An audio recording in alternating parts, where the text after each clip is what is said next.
Hello. Hi.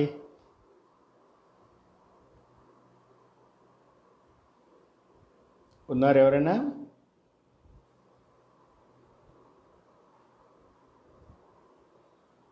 Hello. I audible? వినపడుతోందా? ఒకసారి type చేస్తారా కామెంట్స్ వినపడుతోందో లేదో? Can you hear me? కనపడుతున్నానా, వినపడుతున్నానా? అంతా okay? Can I start?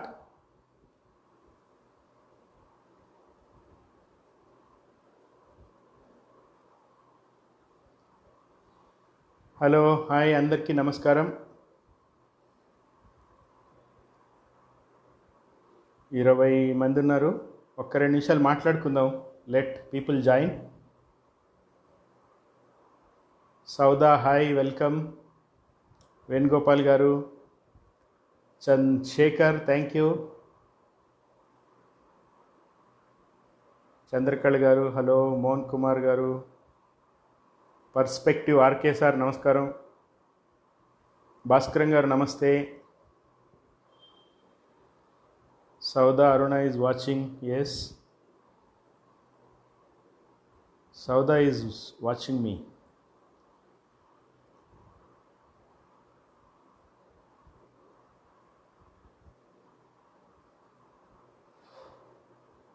Yeah Shankar, start చేద్దాము. హలో అండి, చైతన్య గారు నమస్తే. రైట్, అందరికీ మరోసారి నమస్తే. వినోదన్ గారు నమస్కారం. ఈరోజు సౌదా రాసిన నల్లగురపు నాడ,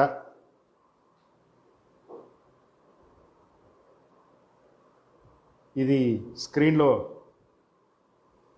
ఇట్లాగే కనపడుతుంది.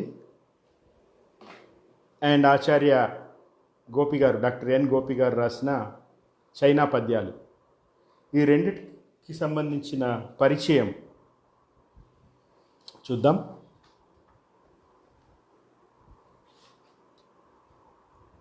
రెండు పుస్తకాలు ఎందుకు అని కూడా కొంతమంది అడిగారు.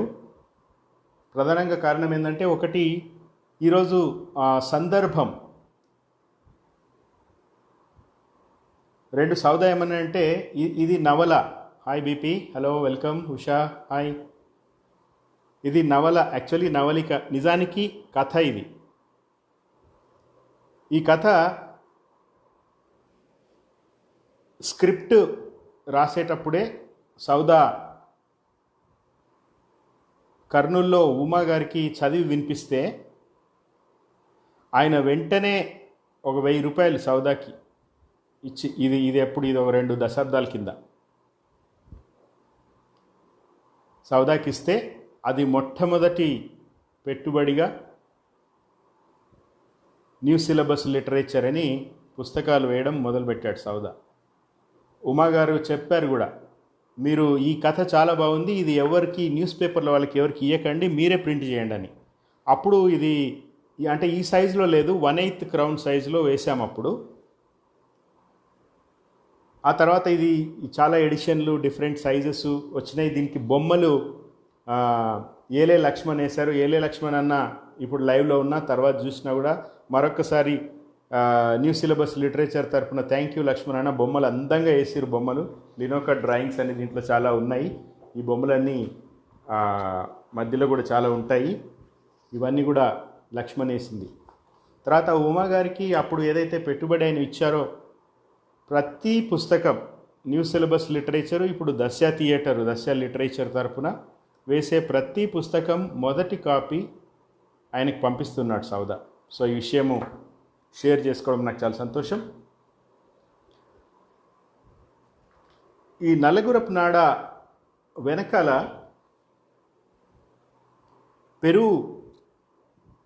పెరు దేశం యొక్క యుఎన్ అంబాసిడర్ రాసిన ఒక కోట్ ఉంటుంది. అదేంటంటే, when there is a problem between 2 small countries, the problem disappears. రెండు చిన్న దేశాల మధ్య సమస్య వస్తే సమస్య అంతర్ధానం అవుతుంది. ఎందుకవుతుందంటే ఆ చిన్న దేశాలు కూర్చుని పరిష్కరించుకుంటాయి. When there is a problem between a big country and a small country, the little country disappears. పెద్ద దేశము చిన్న దేశం మధ్య సమస్య ఉంటే సమస్య పరిష్కారం కాదు, సమస్య అంతర్ధానం కాదు, చిన్న దేశం డిసపియర్ అవుతుంది. But when there is a problem between two big countries, the United Nations disappears. రెండు పెద్ద దేశాల మధ్య సమస్య వచ్చినప్పుడు ఐక్యరాజ్య సమితి అనేది పలాయనం చిత్తగిస్తుందని ఒక పెరువియన్ అంబాసిడర్ రాశారు. ఎందుకంటే దేశాల మధ్య, ముఖ్యంగా పెద్ద దేశాల మధ్య సరిహద్దు సమస్యలు, ఆధిపత్యానికి సంబంధించిన అంశాలు, ఇవన్నీ ఐక్యరాజ్య సమితికి చాలా తలనొప్పి తెస్తాయి. కాబట్టి అది తప్పుకుంటుంది సైలెంట్గా. ఇప్పుడు భారతదేశానికి చైనాతో కొంత సరిహద్దుల్లో ఒక సంక్లిష్ట పరిస్థితి ఉంది. పాకిస్తాన్కి మనకి ఎప్పుడు కూడా ఉంటుంది. ఎప్పుడు కూడా ఉంటుందంటే ఇప్పటిదాకా ఉంది, భవిష్యత్తులో కూడా ఉంటుందని నా ఉద్దేశం. చైనాకి భారతదేశానికి భవిష్యత్తులో కూడా ఉంటుందని నా ఉద్దేశం. ఏ ఇరుగు పొరుగులకైనా ఈ సమస్యలు ఉంటాయి, అది ముందు మనం అర్థం చేసుకోవాలి.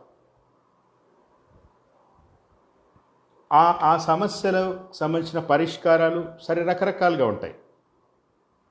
ప్రభుత్వాలు ఆ దేశంలో ఈ దేశంలో రెండు దేశాల్లో ఉండే ప్రభుత్వాలు తమకు, ప్రభుత్వాలు అంటే ఆ ప్రభుత్వాలు నడిపేది రాజకీయ పార్టీలు కాబట్టి ఆ రాజకీయ పార్టీలు తమ దేశ ప్రజలు ఏమనుకుంటున్నారో వాళ్ళ మూడ్ని బట్టి కొన్నిసార్లు నడుచుకుంటాయి, కొన్నిసార్లు ఆ ప్రజల మూడ్ని కూడా క్రియేట్ చేస్తాయి తమ ఎజెండాకు తగ్గట్టుగా.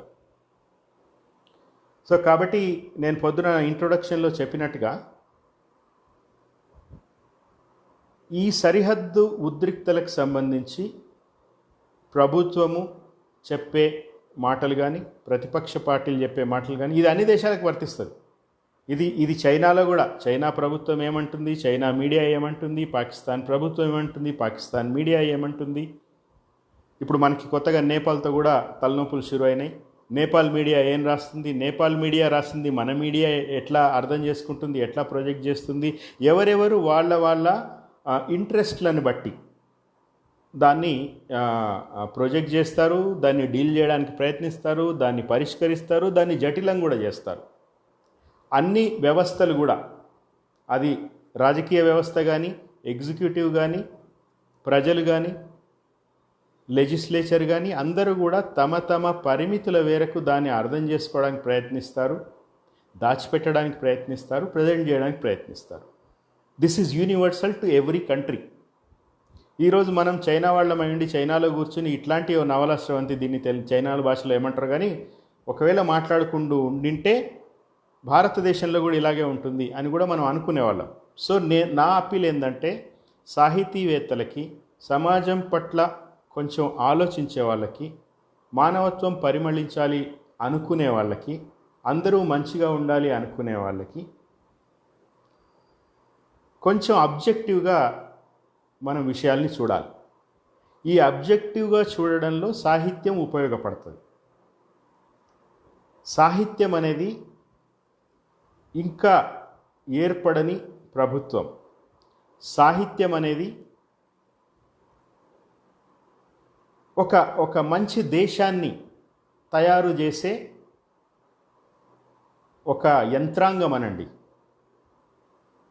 The country in the making. ఒక మంచి దేశం, మంచి పౌరులు తయారు కావడానికి సాహిత్యము పనికి వస్తుంది, పనికి రావాలి.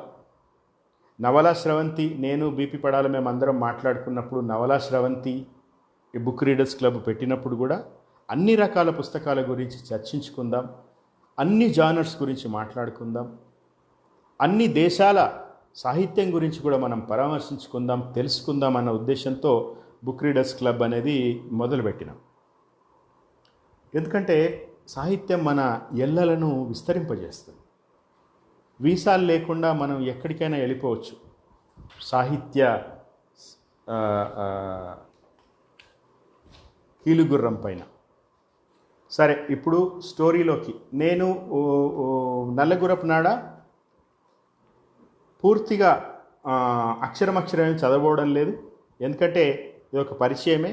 మీరు కూడా పుస్తకం కొనుక్కుని చదవండి.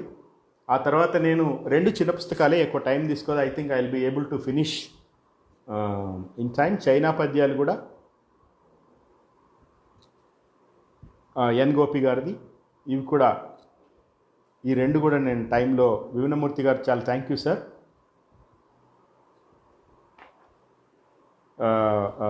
ఇప్పుడు కథలోకి వెళ్ళిపోతాను. మరొకసారి పూర్తిగా చదవడం లేదు, మీరు పుస్తకం కొనుక్కుని చదవండి. ఈ ఎవరు కూడా ఈ పుస్తకాల పీడిఎఫ్లు అడగొద్దండి. బేసిక్గా పీడిఎఫ్లో పుస్తకాలు చదవడానికి పట్ల సైద్ధాంతికంగా నాకు వ్యతిరేకత ఉంది. ఎందుకంటే ఒక పుస్తకం, ఒక నవల, ఒక కథ, ఒక కవిత, ఏదైనా ఒక ఆలోచన పురుడు పోసుకుని అది పుస్తక రూపంలో రావడానికి బోల్డంత శ్రమ ఉంటుంది. ఎట్లయితే దెర్ ఈజ్ నో ఫ్రీ లంచో, there is no free book, there should not be a free book. So కాబట్టి పుస్తకాలు కొనుక్కుని మాత్రమే చదవాలని విజ్ఞప్తి చేస్తున్నాం. పీడిఎఫ్లు అనేవి మేము అందుబాటులో ఉంచము. రైట్. నలుగురపు నాడ, దీనికి ముందు మాట డాక్టర్ ఏకే ప్రభాకర్ గారు రాశారు. ఏకే ప్రభాకర్ గారు మరి ఉన్నారో లేదో, లేకపోయినా తర్వాత అయినా యూట్యూబ్ లింక్ చూస్తారు కాబట్టి ప్రభాకర్ గారి ముందు మాటకి కూడా మరొకసారి కృతజ్ఞతలు. తిన్నగా కథలోకి వెళ్ళిపోతే, ఇది మరొకసారి నలుగురపు నాడ భారత పాకిస్తాన్కి సంబంధించిన అంశం. చైనా పద్యాలు ఆబ్వియస్లీ చైనాకి సంబంధించిన అంశం. సో ప్రస్తుతం పాకిస్తాన్ పోదాం మనందరం. పాకిస్తాన్ భారత్ సరిహద్దుల్లో హిమాలయాల్లో ఉన్నాం మనం ఇప్పుడు. రాహత్ కొండ, దాని గురించి రాస్తున్నాడు సౌదా. తాటి చెట్టు మాదిరిగా నిటారుగా ఉండే కొండ ఒకటి ఉంది. ఆ కొండ పేరు రాహత్ కొండ. అది సముద్ర మట్టానికి 12,000 అడుగుల ఎత్తున ఆకాశంలోకి ఊగుతూ ఉన్నట్టు ఉంటుంది. దాని నెత్తున మంచు గడ్డకట్టి ముసలిదైపోయిన తలలాగా కనిపిస్తుంది. ఆ కొండపైన ఎండాకాలం కూడా చలిగా ఉండి గడగడ వణికిస్తుంది. నీళ్లకు కరువు ఉండదు, కానీ గడ్డ కట్టిన ఆ నీళ్లకి అక్కడ గడ్డి కూడా మొలవదు. తినడానికి ఏమీ దొరకదు, ఉండడానికి ఏమీ ఉండదు. ఆ గగనంలో ప్రాణవాయు పరిస్థితి అంతంత మాత్రమే. అంతా ఎగశ్వాస దిగశ్వాస. ఇట్లా రాహత్ కొండ గురించి ఒక వివరణ ఉంటుంది, అద్భుతమైన వివరణ. ఇది మీరు చదవాల్సిందే. నేను స్కిప్ చేస్తున్న ఈ వర్ణన మీరు యడమూరి వీరేంద్రనాథ్ గారు దీని గురించి రాస్తూ అసలు అద్భుతంగా ఈ వర్ణన గురించి ఆయన ఒక వర్ణన చేశారు. So I think you should read it. Right.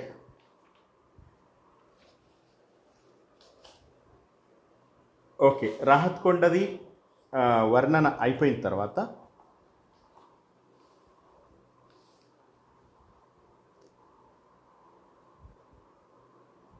మానవుడు కూడా తిరగలేని ఆ నరకంలో నివసించాలని బుద్ధి జ్ఞానం ఉన్నవాడెవడు అనుకోడు. అట్లాంటి పనికి మాలిన రాహత్ కొండ పైన కొందరు ప్లాట్లు వేసి టెంట్లు లేపారు. వాళ్ళు పాకిస్తాన్ సైనికులు. వాళ్ళు కరడుగట్టిన దేశభక్తులు. నా అప్పీలు ఆడియన్స్కి అందరికి కూడా, మీరు ప్రతి పదం కూడా శ్రద్ధగా మీరు ఆలకించండి. ఎందుకంటే అసలు బీభత్సమైన సెటైర్ ఉంటుంది ఇది దేశభక్తి మీద. అది మన దేశభక్తి మాత్రమే కాదు, పాకిస్తాన్లో కూడా పాకిస్తాన్ సైనికులకి, పాకిస్తాన్ ముజాహిదీన్లకి, పాకిస్తాన్ ప్రజలకి, పాకిస్తాన్ సైన్యానికి, వాళ్ళకి సంబంధించి కూడా వాళ్ళ దేశభక్తి, ఆ దేశభక్తి మీద సెటైరు అసలు అద్భుతంగా ఉంటుంది. పాకిస్తాన్ వాళ్ళు కరడుగట్టిన దేశభక్తులు. వాళ్ళు దేశభక్తి కోసం విదేశీయులనే కాదు స్వదేశీయులను కూడా చంపుతారు. ఆ పని చేయడానికి గాను వాళ్లకు పాకిస్తాన్ ప్రభుత్వం తర్ఫీదు ఇచ్చి నెలసరి జీతాలు ఇస్తుంది. ఇది పాకిస్తాన్ సైనికుల గురించి. పాకిస్తాన్ సైనికుల కంటే కరడుగట్టిన పాకిస్తాన్ దేశభక్తులు ఇంకొందరు ఉన్నారు. వాళ్లే ముజాహిదీన్ మిలిటెంట్. వీళ్ళు ప్రభుత్వాల్ని కూడా లెక్క చేయరు. దేశభక్తి కోసం హిందుస్థాన్ సైనికులనే కాదు పాకిస్తాన్ సైనికులను కూడా చంపుతారు. వీళ్ళు జీతాలు తీసుకోరు, ప్రాణాలు తీసుకుంటారు. వీళ్ళకి ఒక బలహీనత ఉంది. అది జిహ్వ చాపల్యం. రుచి రుచిగా తినడానికి వాళ్ళ నాలికలు తహతహలాడుతుంటాయి. దానికోసం వాళ్ళు ఏమైనా చేస్తారు. ఆ రాహత్ కొండ మీద పాకిస్తాన్ సైనికులతో పాటు నానాగడ్డి కరవడం వల్ల వాళ్ళ నాలికలు తుప్పు పట్టిపోయాయి. వాళ్ళందరికీ పాకిస్తాన్ ప్రభుత్వం తిండి సప్లైలు చేరవేస్తూ ఉన్న సరైన కుంభం ఆరబోసేవాళ్ళు లేరు. యుద్ధంలో తెగిపడి గిలగిలా కొట్టుకునేప్పుడు ఆ శరీరాలు అందంగా బలంగా ఉండాలి, లేకుంటే యుద్ధరంగం అందగించదు. ముజాహిదీన్ సైనికుడి బొమ్మ ఏలే లక్ష్మణ్ గారు వేసింది. సో ఇప్పుడు ఏం చేస్తున్నారంటే ఈ ముజాహిదీన్లు పాకిస్తాన్ ప్రభుత్వం సప్లై చేసే ఏదో రుచి పచ్చి లేని తిండి కాదు, మాకు మంచి తిండి కావాలని వాళ్ళు ఒక వంటవాడిని వెతకడానికి పోయారు. వాళ్ళు ఏం చేసిందంటే రాహత్ కొండ దిగి అంటే పాకిస్తాన్ సైడు స్కర్దు అనే బస్తీలోకి వెళ్ళారు. అది పాకిస్తాన్ వాటా కిందకి వచ్చే బస్తీ. అక్కడ పాకిస్తాన్ సైన్యానికి చెందిన 140 గుర్రాలున్న శాలలున్నాయి. వాటిలో బలూచి, హిర్జాయ్, అన్మోల్ వంటి పాకిస్తానీ జాతులతో పాటు భారతదేశానికి చెందిన కథియవాడి, మార్వాడి, భూటియా, మణిపురి, స్పితి జాతుల గుర్రాలు కూడా ఉన్నాయి.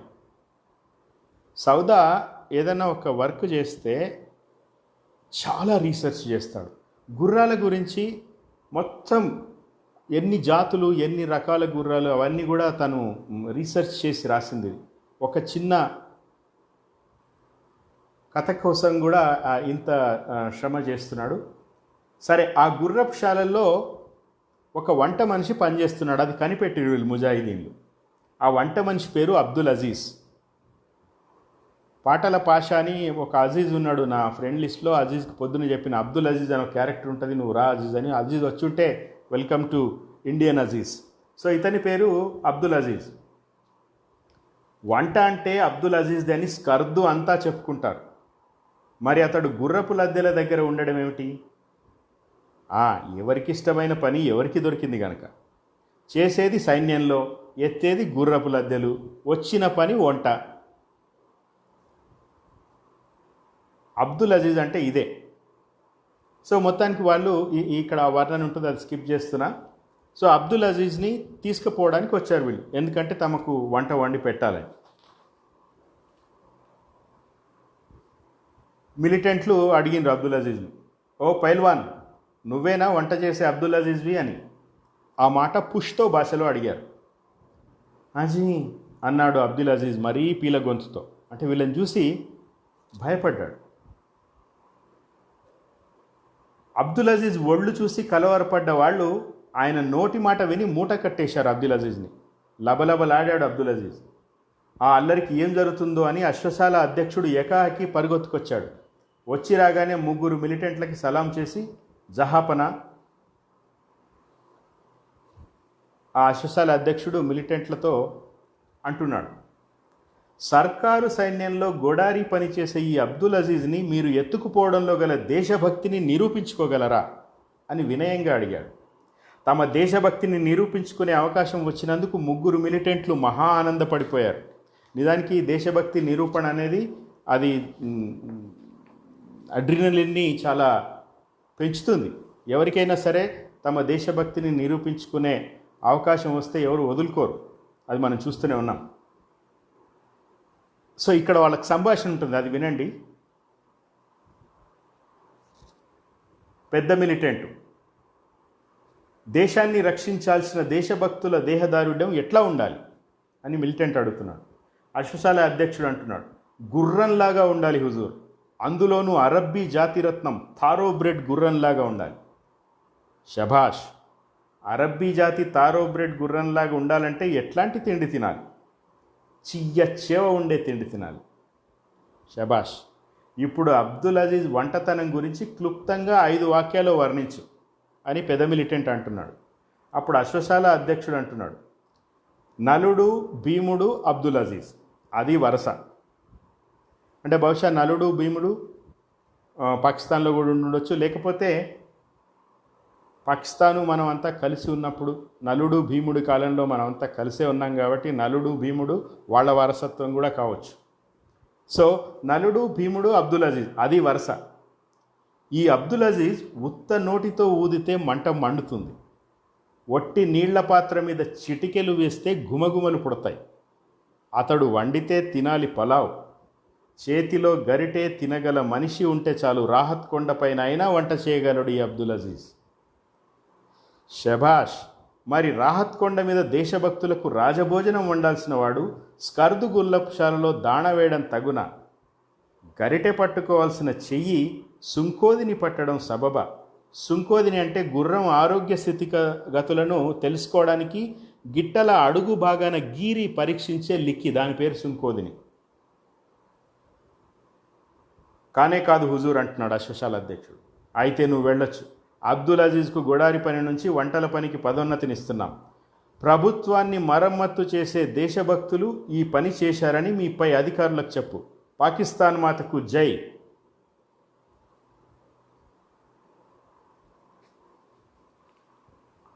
సో అబ్దుల్ అజీజ్ని మొత్తానికి తీసుకెళ్ళిపోయారు. నేను కామెంట్స్ వస్తున్నాయి కానీ నేను తర్వాత చూస్తాను కామెంట్స్, ఫ్లో దెబ్బతినకుండా. సో తీసుకుపోతారు అబ్దుల్ అజీజ్ని, రాహత్ కొండకి తీసుకుపోతారు. రాహత్ కొండ మీదికి వచ్చి రాగానే అక్కడి 2 అంతస్తుల బంకరు వద్ద ఫక్తూరియన్ భాషలో ఉన్న బోర్డు చూసి ఉలిక్కి పడ్డాడు అబ్దుల్ అజీజ్. దాని మీద ఇట్లా ఉంది: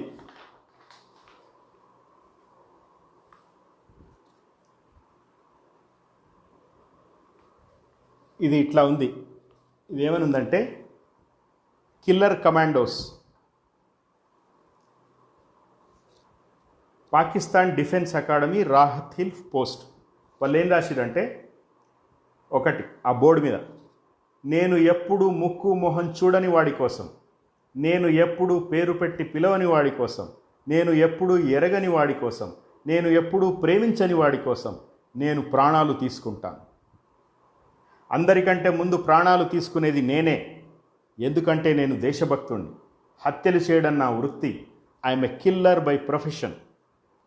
పాయింట్ నెంబర్ 2, నన్ను ఎప్పుడూ ముక్కు మొహం చూడని వాడిని, నన్ను ఎప్పుడూ ద్వేషించని వాడిని, నన్ను ఎప్పుడూ పేరు పెట్టి పిలవని వాడిని చంపేస్తాను, ప్రాణాలు తీసేస్తాను. అందరికంటే ముందు ప్రాణాలు తీసేది నేనే, ఎందుకంటే నేను దేశభక్తుణ్ణి. హత్యలు చేయడం నా వృత్తి. I'm a Killer buy profession. 3వ పాయింట్, నేను చేసే హత్య కానీ ఆత్మహత్య కానీ నా మెదడుతో ఆలోచించి చేసేది కాదు, నా దేశాధినేత ఆజ్ఞతో చేస్తాను. అతడు ఇటలీ బంటైనా ఇంగ్లీషు ఏజెంట్ అయినా అతడి పలుకే నా దేశమాత పిలుపు. Killer commandos, Pakistan defence academy, Rahat hill post.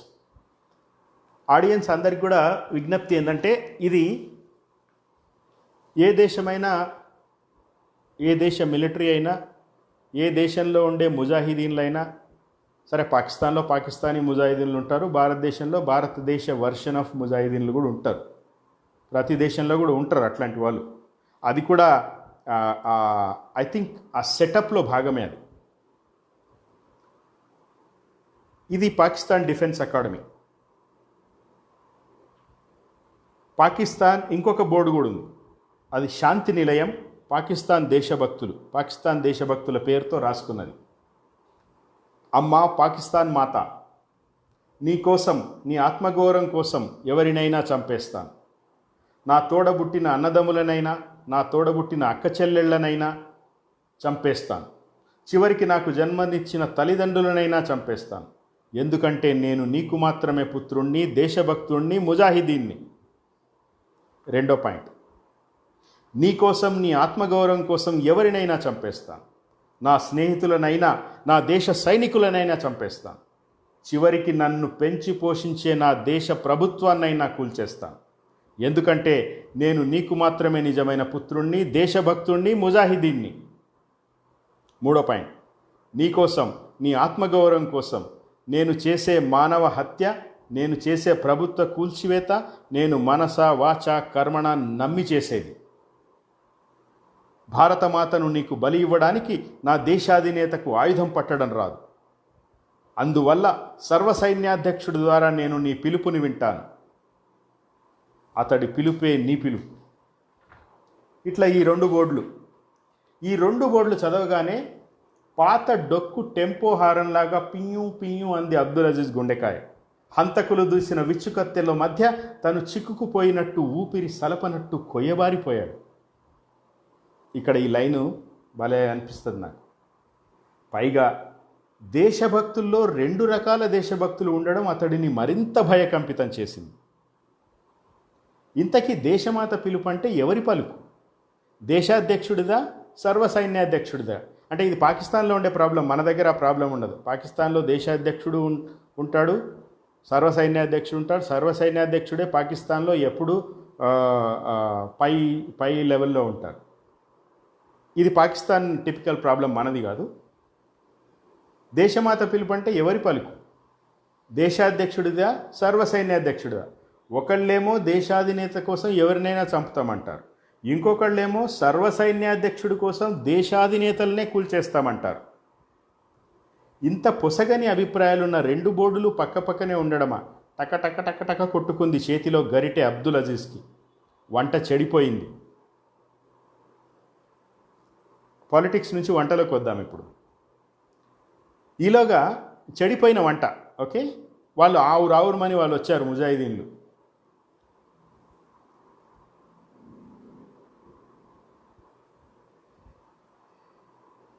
వాళ్ళు తన వంట రుచి చూడబోతుండగా భయంతో కళ్ళు మూసుకున్నాడు అబ్దుల్ అజీజ్ మక్కా వైపు తిరిగి.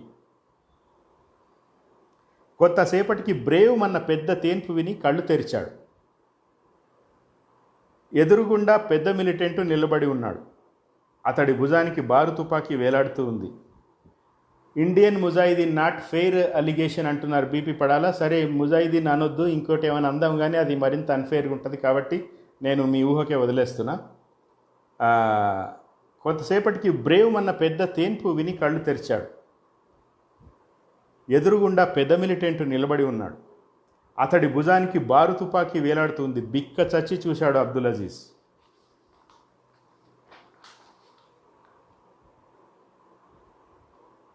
పెద్ద మిలిటెంటు గంభీరంగా చూసి ఇట్లా అన్నాడు, హలాల్ చేసిన కోడి గిలగిల తన్నుకుంటుంటే భయంతో ఏడ్చేవాడిని చిన్నప్పుడు. పాపం దానికి ఎంత నొప్పి. అవును బేటా, కోడిని కోసి అట్లా పారేస్తే దానికి ఎంతో నొప్పి. దాన్ని గుమాయించి వండి లగాయించి తింటే అది స్వర్గంలో తైతక్కలాడుతుంది అని చెప్పేవాడు మా అబ్బాజాన్. ఈ రాహత్ కొండ మీద మా అబ్బాజాన్ను గుర్తుకు తెచ్చావు నువ్వు. అద్భుతం నీ వంట. ఈరోజు ఖచ్చితంగా నువ్వు వండిన కోడి జన్మ ధన్యమై జన్నత్లో నాట్యం చేసి ఉంటుంది. అల్లా చెంత ఆసీనుడైన మా అబ్బాజాన్ పేరు మీద నీకు ఏం ఇనాం కావాలో కోరుకో అన్నాడు పెద్ద మిలిటెంట్. అబ్దుల్ అజీజ్కి గిర్రున కళ్ళల్లో నీళ్లు తిరిగాయి. పాకం చెడిన నా వంటని అద్భుతం అంటున్నాడంటే ఎన్నాళ్లుగా నోరు ఎంత చవిచెడి ఉన్నాడో కన్నాడు అనుకున్నాడు. సో ఇట్లా ఈ వంటకి సంబంధించిన ఇదంతా ఉంటుంది, ఈ వ్యవహారం ఉంటుంది. ఆ తర్వాత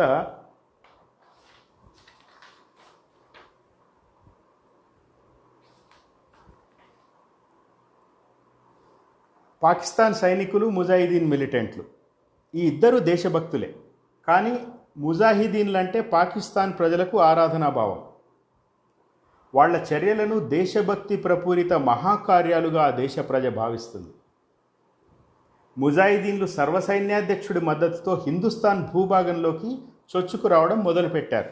సో ఇప్పుడు ముజాహిదీన్లు భారతదేశ భూభాగంలోకి చొచ్చుకుని వస్తున్నాడు. పాక్ ఆక్రమిత కాశ్మీర్ వైశాల్యాన్ని పెంచడం వాళ్ళ తక్షణ కర్తవ్యం. అందుకోసం వాస్తవాధీన రేఖను మరికొంచెం నెట్టాలని వాళ్ళ సంకల్పం. ఎప్పుడైతే అమెరికా వారి సెంట్రల్ ఇంటెలిజెన్స్ ఏజెన్సీ రహస్యంగా సరిహద్దు మ్యాప్లు విడుదల చేసిందో అప్పటి నుంచే ముజాహిదీన్లు బుసలు కొట్టడం ప్రారంభించారు. ఆ రహస్య మ్యాప్లు చూడడంతోనే వాటిని పరపరా చించి నమిలి మింగారు. జమ్మూ కాశ్మీర్ మొత్తం హిందుస్థాన్దేనని, కాబట్టి ఆ భూభాగంలో సూది మొన మోపినంత కూడా పాకిస్తాన్ది కాదని అమెరికా ఆ మ్యాప్లో గీతలు పెట్టేసింది. ఆ గీతలు చూసి తమకు ఎవరో వాతలు పెట్టినట్టు కయ్యమని లేచారు మిలిటెంట్లు. దీన్ని బట్టి అమెరికా వారు హిందుస్థాన్ పక్షమని పొరపడరాదు. పాకిస్తాన్ను కవ్వించే ఆ మ్యాప్లు వచ్చేసింది అమెరికా అని ఎవరికీ తెలియదు కనుక. సో అమెరికా చేసే డ్రామాలు ఎట్లా ఉంటాయనేది. ఆ మ్యాప్లు చూసి రెచ్చిపోయిన పాక్ సర్వసైన్యాధ్యక్షుడు ఇంత ఆయుధ సంపత్తిని, అంత ఆహార సామగ్రిని మిలిటెంట్ల నెత్తిన గుమ్మరించాడు. ముందుగా మ్యాప్లోని రేఖల సరిహద్దులు చెరిపేయాలనేది సర్వసైన్యాధ్యక్షుడి ఆశయం. దీనితో ముజాహిదీన్లకి సమరోత్సాహం పుట్టింది.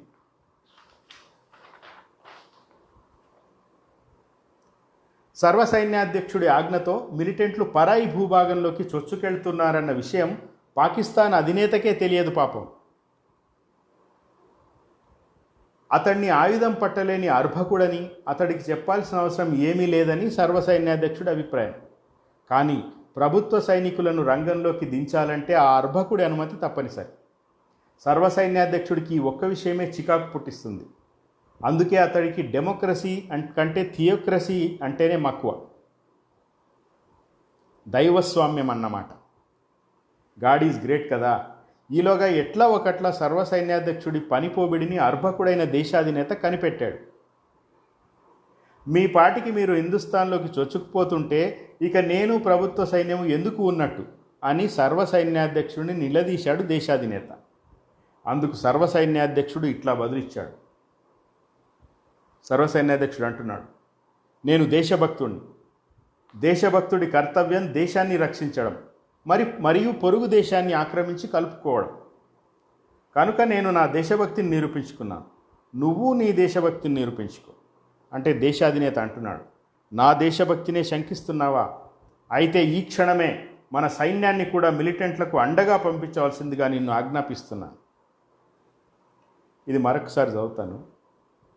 దేశభక్తుడి కర్తవ్యం దేశాన్ని రక్షించడం మరియు పొరుగు దేశాన్ని ఆక్రమించి కలుపుకోవడం.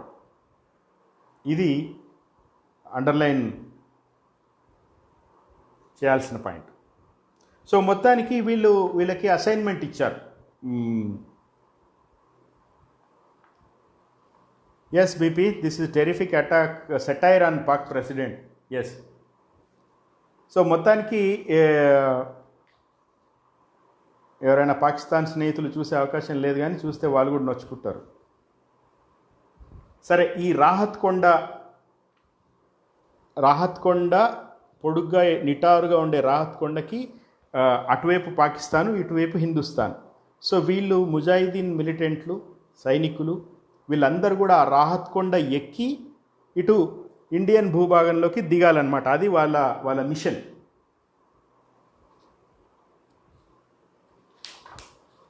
సో వాళ్ళు దిగడం మొదలు పెడుతున్నారు. సరే, ఇక్కడ మధ్యలో ఒక 5-6 పేజీలు స్కిప్ చేస్తాను.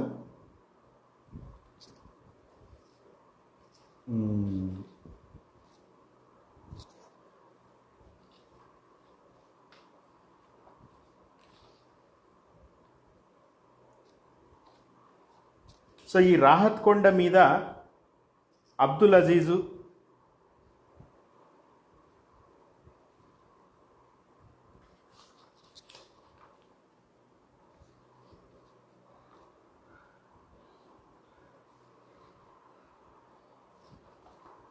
ఒక్క సెకండు. సో వీళ్ళు రాహత్ కొండ ఎక్కి దిగటం ఆ రాత్రిపూట అది మొదలు పెట్టారు. అబ్దుల్ అజీజ్ కూడా, అంటే మధ్యలో నేను 5-6 పేజీలు స్కిప్ చేసిన, మీరు తర్వాత అది చదవచ్చు. ఆ రాత్రిపూట ఆ రాహత్ కొండ నుంచి పొరపాటున హిందుస్థాన్ వైపు జారి లోయలోకి పడిపోతాడు అబ్దుల్ అజీజ్. ఎవరు? మన వంటవాడు అబ్దుల్ అజీజ్. ఆ రాత్రి రాహత్ కొండపై నుంచి లోయలోకి నిట్ట నిలువుగా పడిపోతూ ఉన్నాడు పాకిస్తానీ అబ్దుల్ అజీజ్. ఆ రాత్రి అదే లోయ నుంచి రాహత్ కొండపైకి నిట్ట నిలువుగా ఎక్కుతున్నారు హిందుస్థానీ సైనికులు. అది లెఫ్టినెంట్ కురువిలా దళం. అంటే రాహత్ కొండ ఇటు నుంచి హిందుస్థానీ సైనికులు పైకి ఎక్కుతున్నారు. అంటే తమ ఏరియాలో నిలబడి దాన్ని మానిటర్ చేయడానికి అనుకోండి. అటు నుంచి పాకిస్తానీ వాళ్ళు కూడా ఎక్కుతూ ఉన్నారు, మిలిటెంట్లు, సైనికులు. కానీ ఆ రాహత్ కొండ పైన ఈ పాకిస్తానీ పోస్టులో ఉన్న వంటవాడైన అబ్దుల్ అజీజు మన వైపు కిందకి లోయలోకి పడిపోతున్నాడు. అదే సమయంలో హిందుస్థాన్ సైనికులు పైకెక్కుతున్నారు హిందుస్థాన్ సైనికులు. అది లెఫ్టినెంట్ కురివిలా దళం. పైనుంచి వాళ్ళ నెత్తిన అబ్దుల్ అజీజ్ తాటిపండు రాలినట్టుగా అడ్డంగా పడడంతో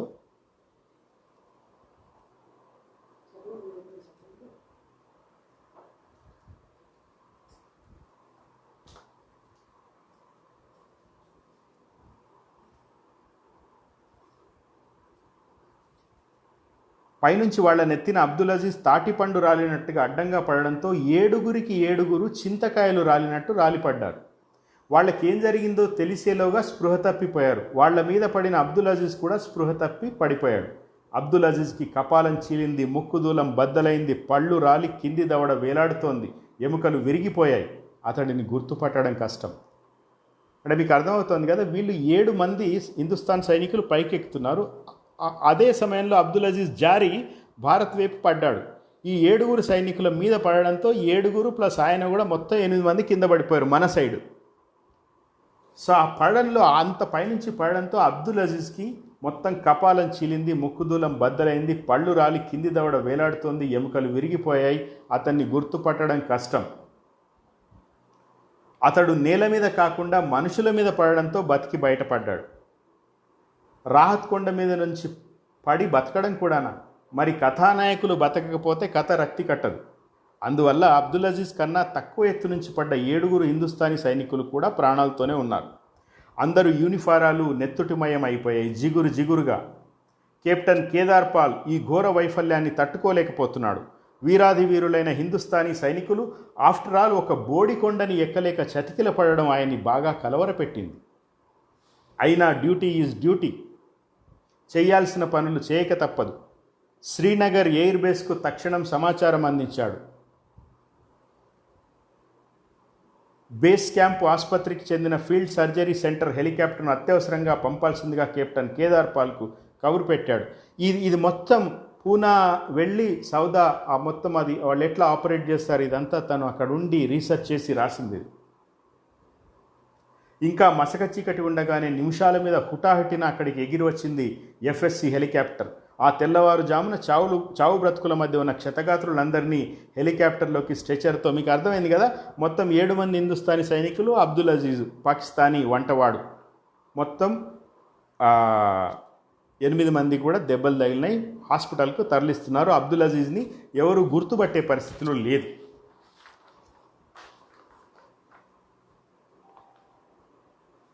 వీళ్లల్లో ఒక్కడిని కూడా మరణించనివ్వను, మళ్ళీ అందరినీ యుద్ధరంగంలోకి ఉరికిస్తాను అని భీషణ సంకల్పం చెప్పుకున్నాడు డాక్టర్ ఖేల్కర్. లెట్స్ మూవ్ అని పైలట్ కృపాల్ సింగ్తో హెలికాప్టర్ని లేపమన్నాడు. కెప్టెన్ కేదార్ పాల్కి ఆ తొందర చూసి ముచ్చెముటలు పోస్తున్నాయి. 1 నిమిషం కర్నల్ ఖేల్కర్ అని ప్రాధేయపడ్డాడు. అతడు ఒక చిన్న ఫార్మాలిటీని పూర్తి చేయాల్సి ఉంది. గాయపడిన వాళ్ల పేర్లు, ర్యాంకులు మెడికల్ చార్టుల్లో నింపాలి. ఆ పనికి నిమిషం కన్నా ఎక్కువ పట్టకూడదు. కానీ కేదార్ పాల్కి పిచ్చెక్కిపోతుంది. వినండి, ఇక్కడ ఎన్నిసార్లు లెక్క పెట్టినా క్షతగాత్రులు 8 మంది లెక్క తేలుతున్నారు. ఎక్కేటప్పుడు వాళ్ళు 7, పడిన తర్వాత వాళ్ళు 8. జుట్టు పీక్కున్నాడు కేదార్ పాల్. 8వ వాడు ఎవడు?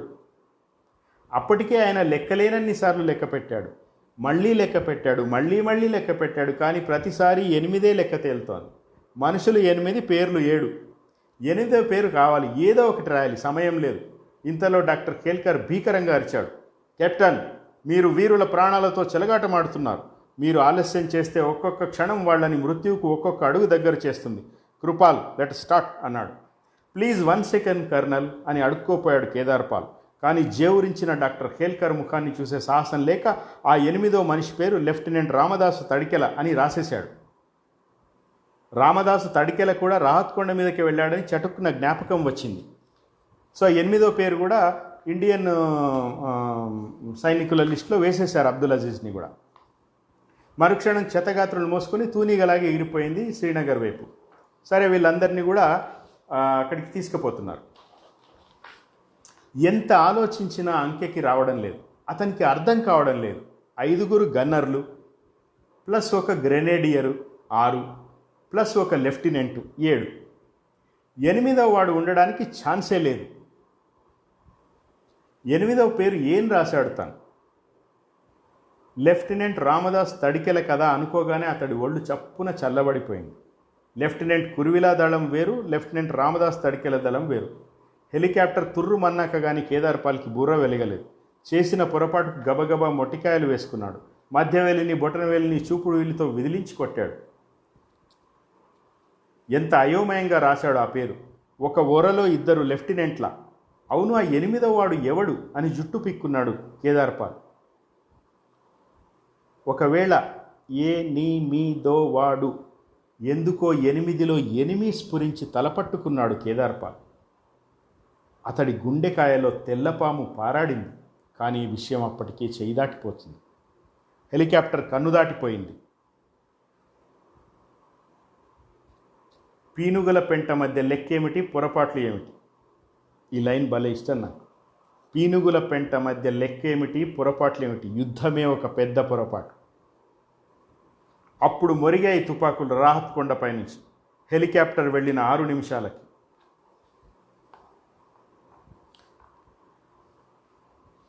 సో ఇప్పుడు ఆ 8 మందిని ఆర్మీ హాస్పిటల్కి తీసుకొచ్చింది. ఈ 8 మందిలో అబ్దుల్ అజీజ్కి పూర్తిగా గుర్తుపట్టని పరిస్థితిలో ఉన్నాడు.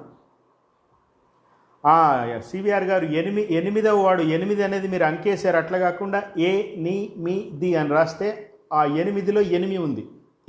మీ అది. సో అబ్దుల్ అజీజ్కి మొత్తం ఒళ్ళంతా చూడ్డానికి, గాలి పీల్చడానికి,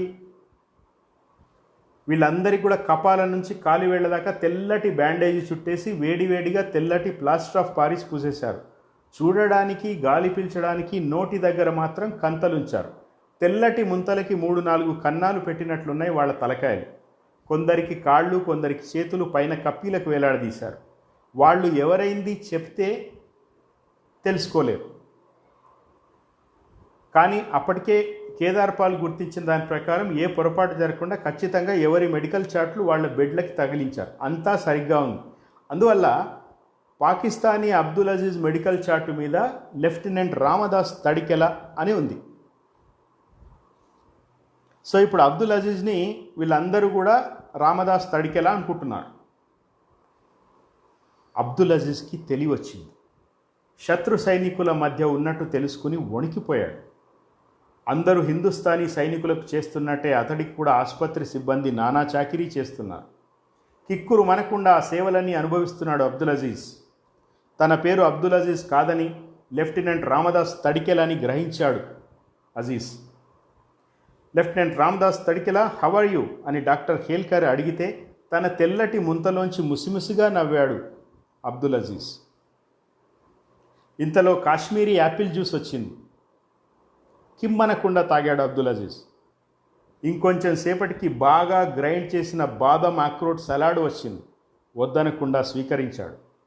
వేళకి వేడివేడి మాంసం సూపు వచ్చింది. ఇష్టంగా ఆరగించాడు. వేళకి విశ్రాంతి దొరికింది. కమ్మగా నిద్రించాడు.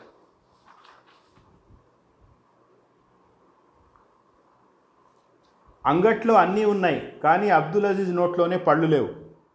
ఆ పళ్ళు లేకపోవడం అబ్దుల్ అజీజ్ అదృష్టానికే వచ్చింది. పళ్ళు లేవనే సాకుతో మాట రానట్టు అతడికి నటించడం సాధ్యమైంది. పుష్తో భాష మాట్లాడి అతన్ని పట్టివ్వకుండా ఎక్కడో రాలిపడిన అతని పళ్ళు కాపాడాయి. ప్రతిదానికి ముసిముసిగా నవ్వడం తప్ప ఇంకేం చేయలేకపోతున్నాడు అబ్దుల్ అజీజ్. కొన్ని రోజులకి తన వల్ల రాలిపడిన హిందుస్థానీ సైనికులు, పాకిస్తానీ అయిన తాను ఒకే దేశంలో, ఒకే ఆసుపత్రిలో, ఒకే వార్డులో పక్కపక్కనే ఒకే రకమైన వైద్య సేవలు పొందుతూ ఉన్నట్టు గమనించాడు అబ్దుల్ అజీజ్.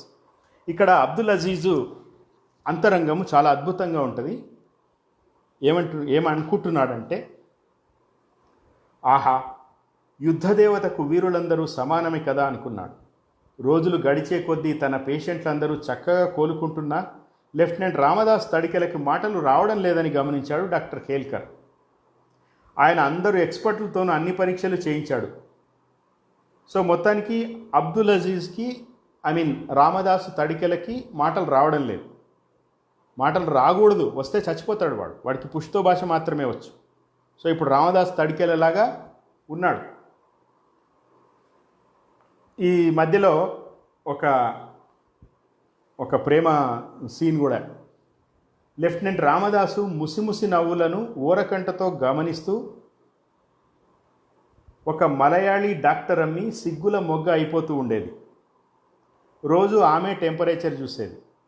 టెంపరేచర్ చూడడానికి థర్మామీటర్ని అతడి నోట్లో పెట్టి మామూలు కన్నా ఎక్కువసేపు నిలబడి ఉండేది.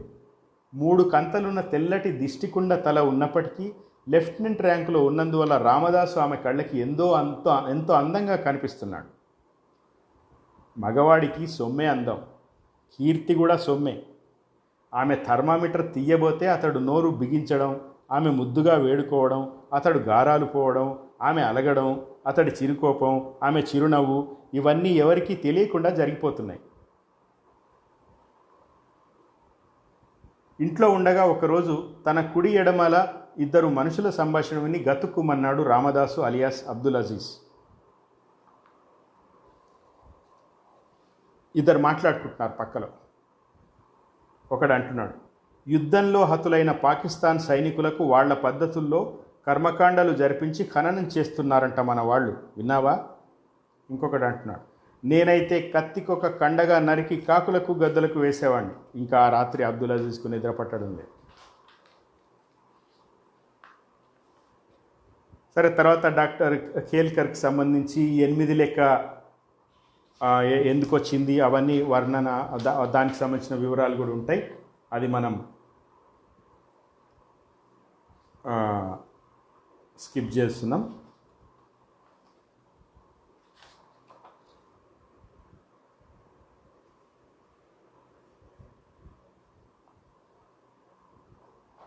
సరే, ఇప్పుడు ఈ టెర్రర్ మధ్యలో కూడా వికసించేది ప్రేమే అన్నమాట. అవును సార్ భార్గవ్ గారు, శిథిల కుడ్డెంలో మొలిచే రావి మొక్కల నిజం సార్. సరే, ఇప్పుడు ఈ భారత పాకిస్తాన్ మధ్య ఈ టెన్షన్ నడుస్తోంది కదా మన కథలో. మన 7 హిందుస్థాన్ సైనికులు, ఒక పాకిస్తాన్ సైనికుడు ఇక్కడికి పడిపోవడం, ట్రీట్మెంట్ అవ్వడం, అక్కడ ఆ టెన్షన్ జరగడం, ఇవన్నీ జరుగుతున్నాయి. ఇక ప్రజల ఉత్సాహం చెప్పనలవి కాకుండా ఉంది. దేశభక్తికి సంబంధించి ప్రజల దేశభక్తి భావన, దానిలో ఉండే రాజకీయాలు, ఇవన్నిటి మీద కూడా ఒక సెటైరికల్గా ఉంటుంది. ఇది మళ్ళొకసారి చెప్తున్నా, ఏ దేశానికైనా వర్తిస్తుంది. మనం భారతదేశంలో ఉండి మనకి కూడా మనం అన్వయించుకోవచ్చు, పాకిస్తాన్లో ఉన్నవాళ్ళు వాళ్ళకు కూడా అన్వయించుకోవచ్చు. ముఖ్యంగా ఆలోచన పరులు ప్రభుత్వ భాష, ప్రభుత్వ భావజాలంలోకి బయటకు వచ్చి ఆలోచిస్తే ఈ సెటైర్ని మనం ఎంజాయ్ చేయగలుగుతాం, అర్థం చేసుకోగలుగుతాం. ఎట్లాంటి సమాజం ఉండాలో దానికి పని చేయడానికి ఇట్లాంటి భావజాలం కూడా అవసరం. సో ఇక ప్రజల ఉత్సాహం చెప్పనలు కాకుండా ఉంది. దేశభక్తి నిరూపించుకోవడానికి వాస్తవాధీన రేఖ దాకా వెళ్ళి యుద్ధం చేయనవసరం లేదు. ఈ తరుణం మళ్ళీ రాదు. ఆసుపత్రిలో కలగలిసి ఉన్న అంటే హాస్పిటల్లో మొత్తం 8 మందిలో 7 మనవాళ్ళు, ఒకడు పాకిస్తాన్ వాడు అని ప్రజలకు తెలిసిపోయింది. అప్పుడు ప్రజలు ఏమనుకుంటున్నారు? ఆసుపత్రిలో కలగలిసి ఉన్న ఆ పాకిస్తాన్ పాపిని నెమకి ఇక్కడే చంపి పాతరేసి దేశభక్తులైపోయి పెందలకడనే ఇళ్ళు చేరుకుందామని ప్రజలు ఉరకలెత్తుతున్నారు. వాడిని చంపేసి దేశభక్తులైపోయి పెందలకడనే మళ్ళీ ఇళ్ళు చేరుకోవాలి అని ప్రజలు ఉరకలెత్తుతున్నారు.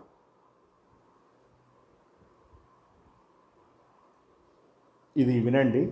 మూర్ఖులు దుండగులు అయిన ప్రజల భయమే దేశభక్తికి తగిన తావరం. మూర్ఖులు దుండగులు అయిన ప్రజల భయమే దేశభక్తికి తగిన తావరం. ఎక్కడ తమని దేశభక్తులు కాదంటారోనని భయపడి ఆసుపత్రి ముట్టడికి అన్ని మతాల వాళ్ళు వచ్చారు. ముఖ్యంగా ముస్లింలు ఒక్కరు కూడా గైర్హాజరు కాలేదు. ఎందుకంటే ముస్లింలు తాము దేశభక్తులు అని ప్రూవ్ చేసుకోవాల్సిన అవసరం ఇంకొంచెం ఎక్కువ ఉంటుంది కదా. సో కాబట్టి వాళ్ళు కూడా గైర్హాజరు కాలేదు. అందరూ అన్ని పనులు వదిలిపెట్టారు. ఉన్మాదంతో వెర్రెక్కి ఉన్న ప్రజల మధ్యకు ఒక సూఫీ ఫకీరు వచ్చి జోలపట్టి ఆ పాకిస్తానీ గాడి తల నాకు బిచ్చంగా పడేయండి అన్నాడు. ముసల్మానులంతా విరగబడి నవ్వారు. ప్రజలు ఆ దృశ్యాన్ని సంతృప్తిగా చూశారు. ఫకీరు తన మనసులో, యా అల్లా, ఈరోజు కూడా నా తలను కాపాడినందుకు కృతజ్ఞతలు, రేపు కూడా నా తలను కాపాడు, రేపటి కొరకు ముందుగానే ప్రార్థిస్తున్నానని స్మరించాడు. దేశభక్తిని ప్రూవ్ చేసుకోవాల్సిన అవసరం గురించి ఉంటుంది ఇది.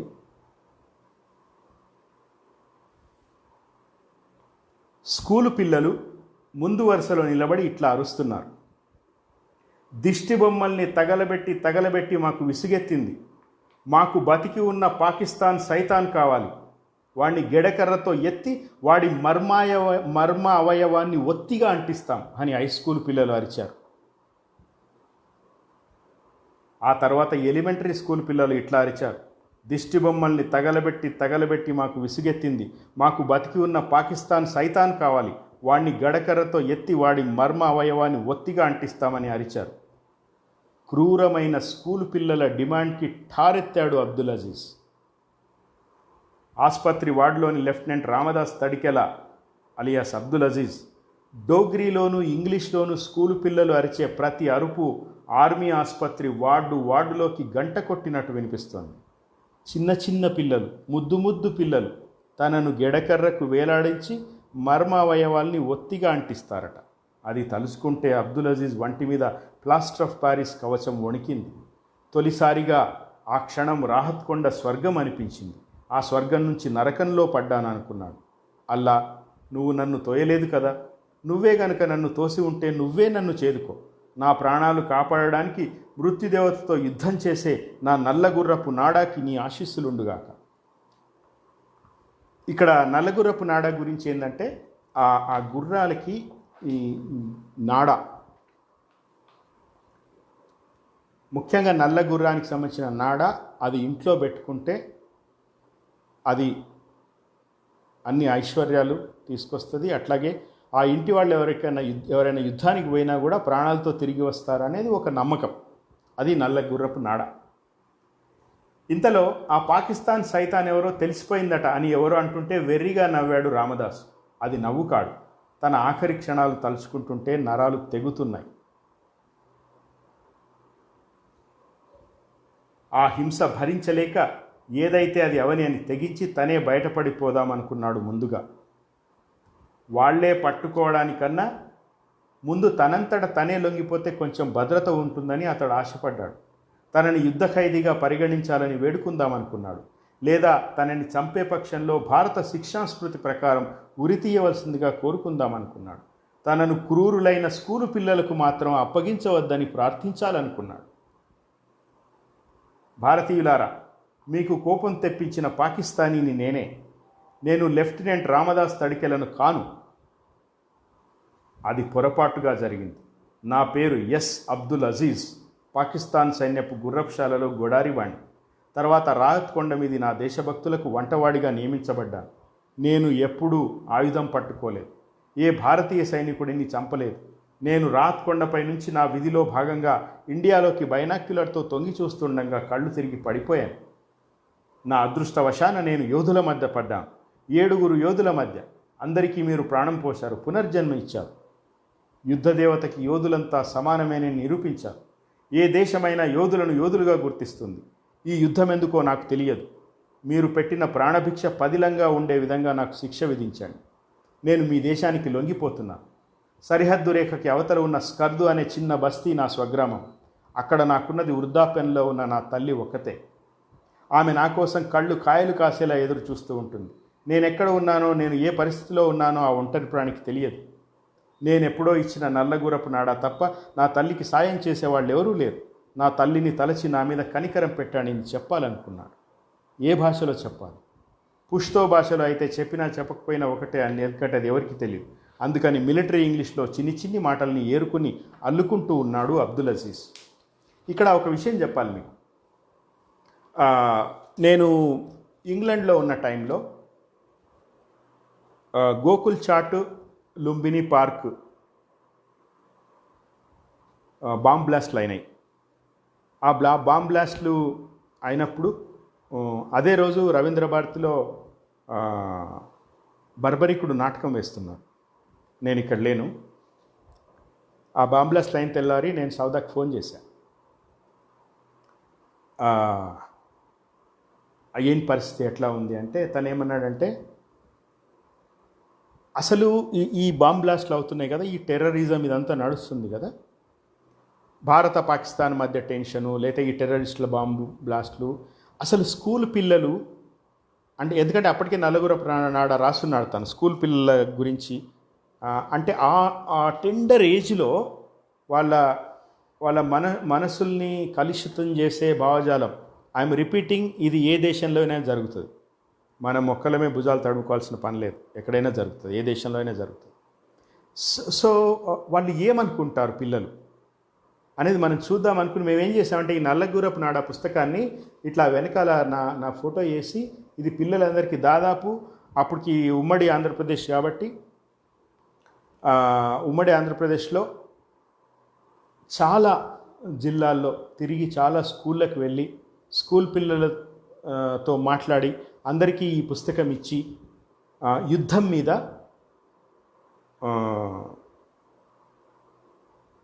మీరు రాయండి అని చెప్పాం. ఏకే ప్రభాకర్ గారు అవన్నీ కూడా కంపైల్ చేశారు. ఆ వచ్చిన వాటిలో నాకు కొన్ని గుర్తున్నంత వరకు చిన్మయ స్కూల్ పిల్లోడు 6th క్లాస్ పిల్లోడు రాసింది బాగా గుర్తుంది నాకు. యుద్ధ రంగంలో ఏ తూటా పేలినా, ఎటువైపు పేలినా ఆ తూట, ఆ గుండు దూసుకెళ్ళేది ఎదురుగా ఉన్న సైనికుడికి కాదు, ఒక అమ్మ గుండెలో దూసుకుపోతుంది అని రాసింది. చాలామంది స్కూల్ పిల్లలు యుద్ధాన్ని నిరసించిండ్రు. సౌదా అన్నాడు కూడా నాతో, స్కూల్ పిల్లల భావజాలం మనము ఎట్లాంటి సాహిత్యాన్ని, ఎట్లాంటి ఉదాహరణల్ని మనం ప్రజెంట్ చేస్తున్నాం అనేది కూడా చాలా ముఖ్యం. సో మొత్తానికి ఇది ఇట్లా జరుగుతూ ఉంటుంది. అబ్దుల్ అజీజు లొంగిపోదాం అని అనుకుంటూ ఉంటాడు. అది ఇంగ్లీష్లో చెప్దాము. 10:05 అయిందండి. 10:30కి చైనా పద్యాలు చాలా చిన్నవే, ఒక 10 నిమిషాల కంటే ఎక్కువ పట్టదు. 10:30కి ముగిస్తాను. సో ఇంగ్లీష్లో ఎట్లా చెప్పాలి, పుష్తో భాషలో పనికిరాదు కాబట్టి ఇంగ్లీష్లో ఎట్లా చెప్పాలనేది రాసుకుంటున్నాడు రామ్దాస్ తడికెల అబ్దుల్ అజీజ్. మొదటి వాక్యం ఇట్లా వచ్చింది: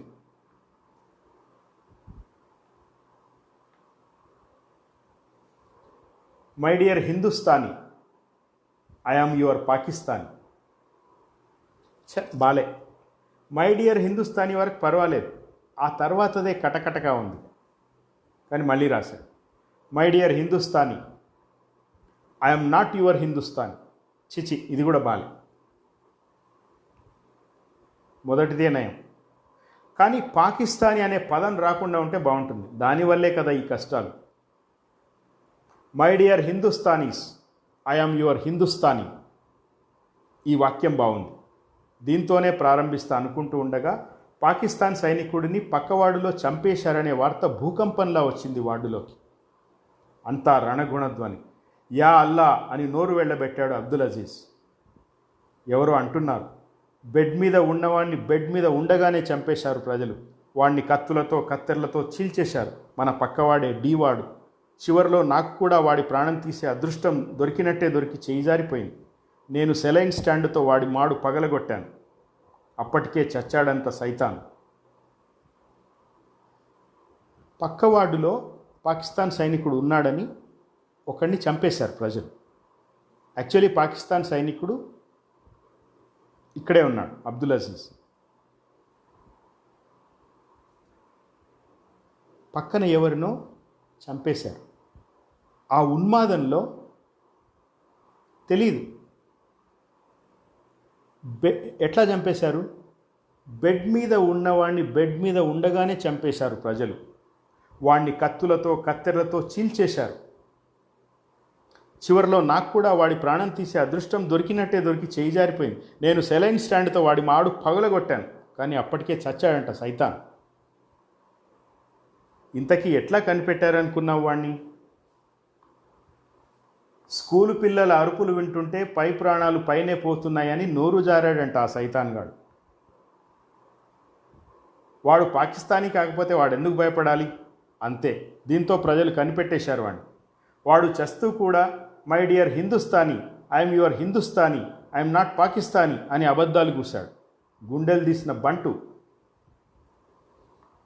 అబ్దుల్ అజీజ్ కల్లోల పడిపోయాడు.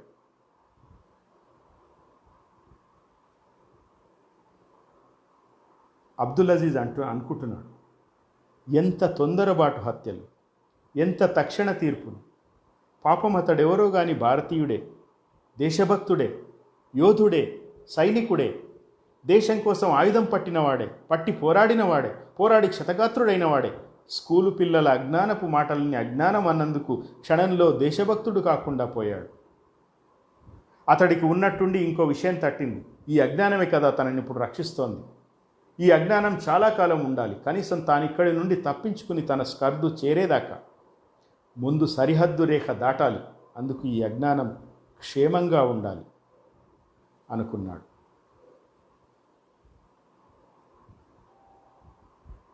ఇంతలో లెఫ్టినెంట్ రామదాస్ తడికెల్ని ప్రేమిస్తున్న డాక్టర్ అమ్మి సుడిగాలిలా దూసుకొచ్చింది. ఆమె ఉద్వేగాన్ని అణుచుకోలేకపోతోంది. ఆమె మొహం వెలిగిపోతోంది, కాలిపోయేంతగా వెలిగిపోతోంది.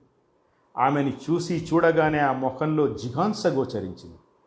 పక్కవాడులో పాకిస్తానీ పేరుతో జరిగిన హత్య గురించే ఆ ఆనందం. ఇక ఆపుకోలేకపోయాడు అబ్దుల్ అజీజ్.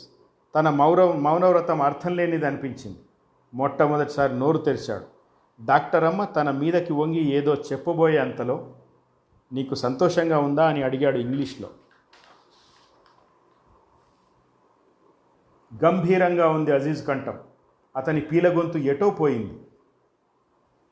తన ప్రియుడి నోటి మాట వినడంతోనే ఆ డాక్టర్ అమ్మి మొహం చింకి చాటంత అయింది. Miracle, మారోలెస్, wonderful, the lieutenant is speaking. ఈరోజు అన్ని శుభవార్తలే, 1 minute అని బయటికి దూసుకుపోయింది. వెళ్ళేటప్పుడు గబుకు నా ప్లాస్టర్ ఆఫ్ పారిస్ తలను ముద్దు పెట్టుకుంది. అసలు ఏం జరిగిందో అర్థం కాలేదు అబ్దుల్ అజీజ్కి. డాక్టర్ అమ్మి ఖేల్కర్ని వెంటబెట్టుకొచ్చింది. డాక్టర్ ఖేల్కర్ కూడా డాక్టర్ అమ్మి ఎంత ఉద్వేగంతోనే ఉన్నాడు. ఎందుకు? అంతకుముందే లెఫ్టినెంట్ రామదాస్ తడికెల తల్లిదండ్రుల ఇంటర్వ్యూని టైమ్స్ ఆఫ్ ఇండియాలో చదివాడు. రామదాస్ తల్లి కూడా మిలిటరీ డాక్టరే అని తెలిసేటప్పటికీ ఆయన ఆనందానికి పట్టపగ్గాలు లేవు. అతని తండ్రి అడ్మిరల్ అని తెలిసి ఆయన అడ్మిరేషన్ మరింత పెరిగిపోయింది. ఆ దంపతులిద్దరూ రిటైర్ అయ్యి ప్రశాంతంగా జీవిస్తుండగా కొడుకు క్షతగాత్రుడయ్యాడని తెలిసింది. వాళ్ళు సర్వీస్లో ఉండగా యుద్ధాన్ని చూడలేదు. వాళ్ళు వచ్చి రాగానే ఆసుపత్రికి వెళ్ళి కొడుకును చూడకుండా ప్రెస్ క్లబ్కి వెళ్ళి ప్రెస్ మీట్ పెట్టారు. మా కొడుకు కేవలం గాయపడినందుకు చింతగా ఉంది. చావు బతుకుల మధ్య ఆసుపత్రిలో ఉన్నందుకు ఇంకా విచారంగా ఉంది. ఒకవేళ అతడు ఆసుపత్రిలోనే మరణిస్తాడేమో అని దుఃఖంగా ఉంది. మా కొడుకు లెఫ్టినెంట్ రామదాస్ తడికెల సరిహద్దు రేఖ మీద వీరమరణం పొంది ఉంటే మా జన్మ ధన్యమయ్యేది. అలాంటి కొడుకును కన్నందుకు మా కొడుకు ఊపిరితో ఉన్నాడని తెలిసింది. వాడిని మళ్ళీ యుద్ధరంగానికి పంపడానికి వచ్చాం మేము అని కన్నీళ్లతో పులకరించిపోయారు. ఈ మాటలు దేశభక్తులను ఉర్రూతలూగించాయి. డాక్టర్ ఖేల్కర్కి పూనకం తెప్పించాయి. ప్రెస్ క్లబ్ నుంచి ఆసుపత్రి వరకు ఆ ఘనమైన తల్లిదండ్రులను ఊరేగింపుగా తోడుకొని వచ్చారు. వాళ్ళు వచ్చిన సమయానికి లెఫ్టినెంట్ రామదాస్ తడికెలకి నోటి మాట రావడం కూడా ఖేల్కర్ని ఆనందంలో ముంచెత్తింది. Lieutenant Ramdas తడికెల, speak to me అన్నాడు ఖేల్కర్. ఆర్ యూ హ్యాపీ డాక్టర్ అన్నాడు Abdul Aziz. Happy, extremely happy. అదిగో మీ అమ్మా నాన్న. వెల్కమ్ మిస్టర్ అండ్ మిసెస్ తడికెల అన్నాడు డాక్టర్ ఖేల్కర్. ఆయనకు ఒళ్ళు తెలియడం లేదు. అబ్దుల్ అజీజ్కి పై ప్రాణాలు పైనే పోయాయి. మెడలో వీరమాలలు ఊగుతుండగా గర్వంగా ప్రవేశించారు లెఫ్టినెంట్ రామదాస్ తడికెల తల్లిదండ్రులు. ఇన్ని రోజులు తాను మాట్లాడకుండా ఈరోజే మాట్లాడమేమిటి? ఈరోజే రామదాస్ తల్లిదండ్రులు రావడం ఏమిటి? ఆ వచ్చిన వాళ్ళేదో చడి చప్పుడు కాకుండా రాకూడదా? లోకానికంతా టముకేసి వచ్చారు. తనకివే ఆఖరి క్షణాలు అనుకున్నాడు అబ్దుల్ అజీజ్. అందరి సమక్షంలో డాక్టర్ హేల్కర్ ఇట్లా మాట్లాడాడు. లెఫ్టినెంట్ రామదాస్ తడికెల, మీరు ఇలాంటి తల్లిదండ్రులను కలిగి ఉండడం ఎంత అదృష్టం. క్షతగాత్రుడైన కొడుకును చూడడం వారికి దుఃఖంగా ఉందట. రాహత్ కొండ దగ్గర యోధుడిలా మరణించలేదని వారు చాలా విచారంగా ఉన్నారు. ఎంత అదృష్టం, ఎంత అదృష్టం ఇది అని హేల్కర్ కళ్ళ నిండా నీళ్లు తెచ్చుకున్నాడు. ఆ మాట విని అబ్దుల్ అజీజ్కి వాళ్ళ అమ్మ గుర్తొచ్చి ఏడుపొచ్చింది.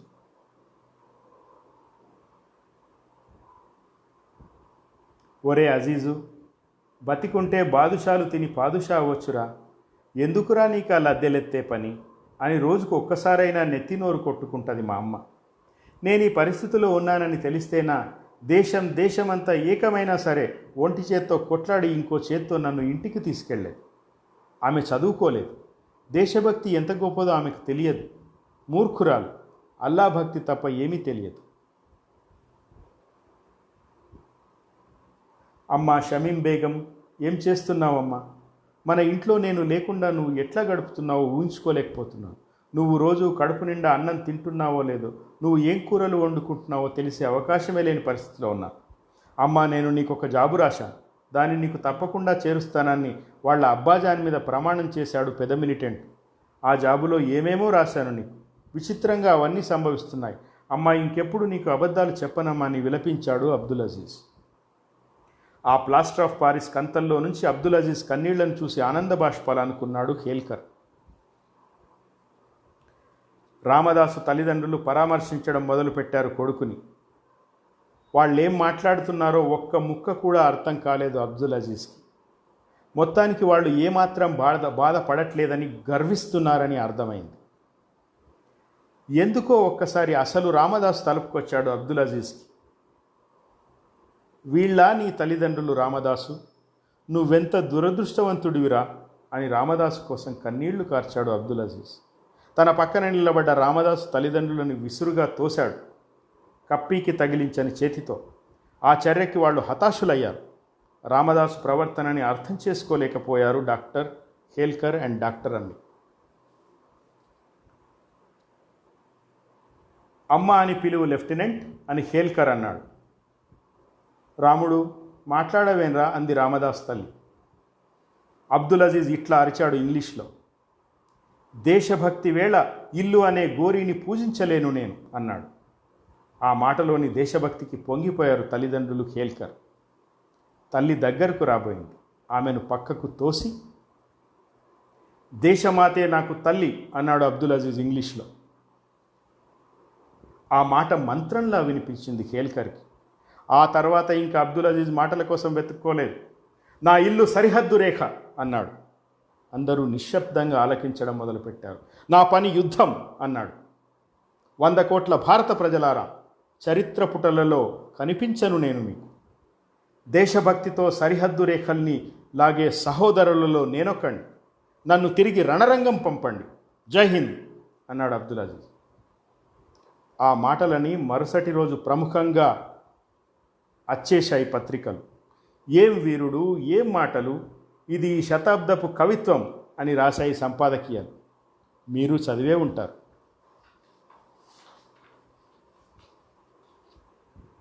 ఆసుపత్రిలో లెఫ్టినెంట్ రామదాస్ తడికెల కోలుకున్నాడు.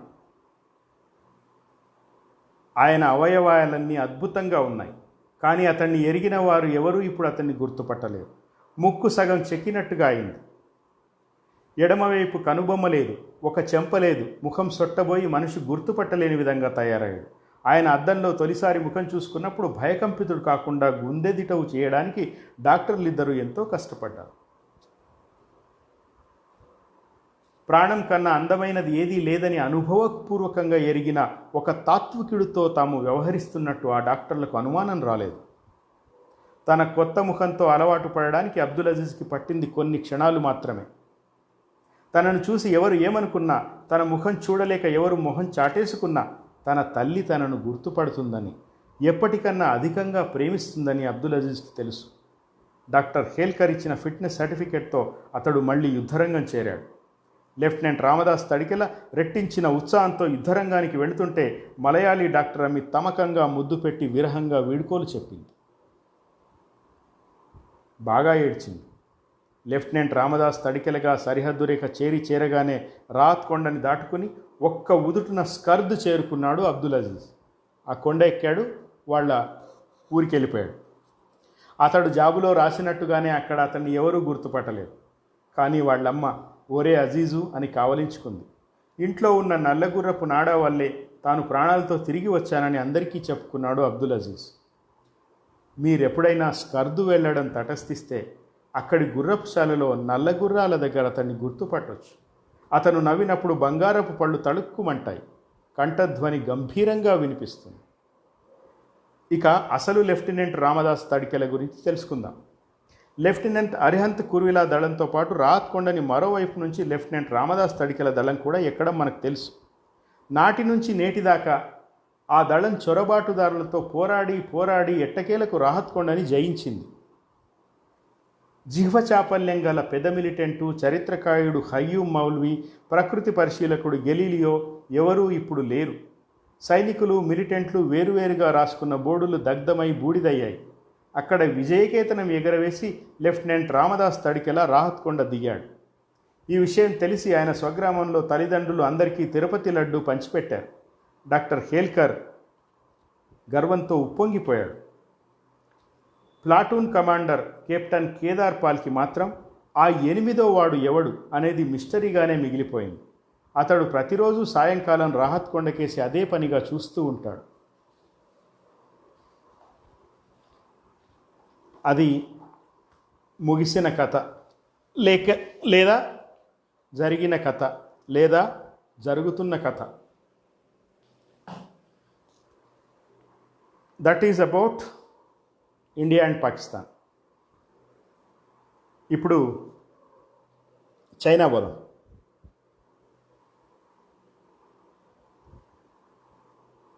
పది 20 అయింది. ఒక 10 మినిట్సే, ఎక్కువ టైం పట్టదు, 10 నిమిషాలు. ఇది డాక్టర్ ఆచార్య ఎన్ గోపి గారిది.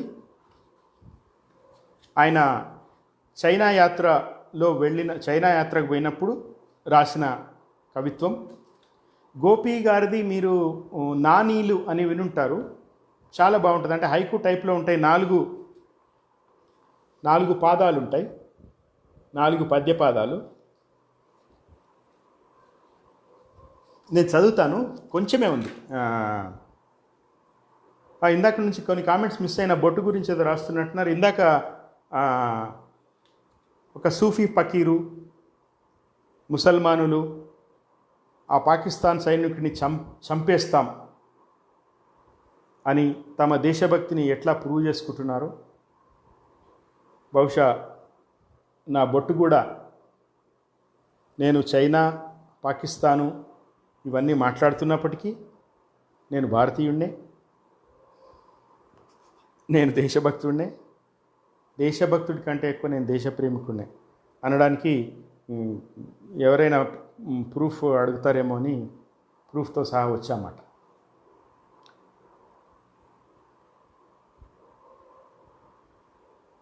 ఓకే, చైనాకి వెళ్దాం. నేను ఇవి చదువుతూ పోతుంటాను. బాగా నేను అండర్లైన్ చేసుకున్నవి, కొంచెం లోతుగా అనిపించినవి, దాని మీద కొంచెం మాట్లాడతాను.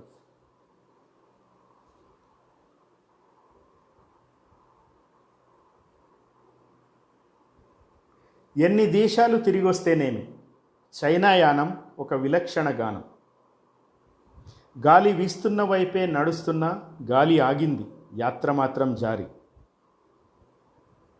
నిద్రపోతున్నాడు మావో, సడి చెయ్యకండి, ఎంత అలసిపోయాడు.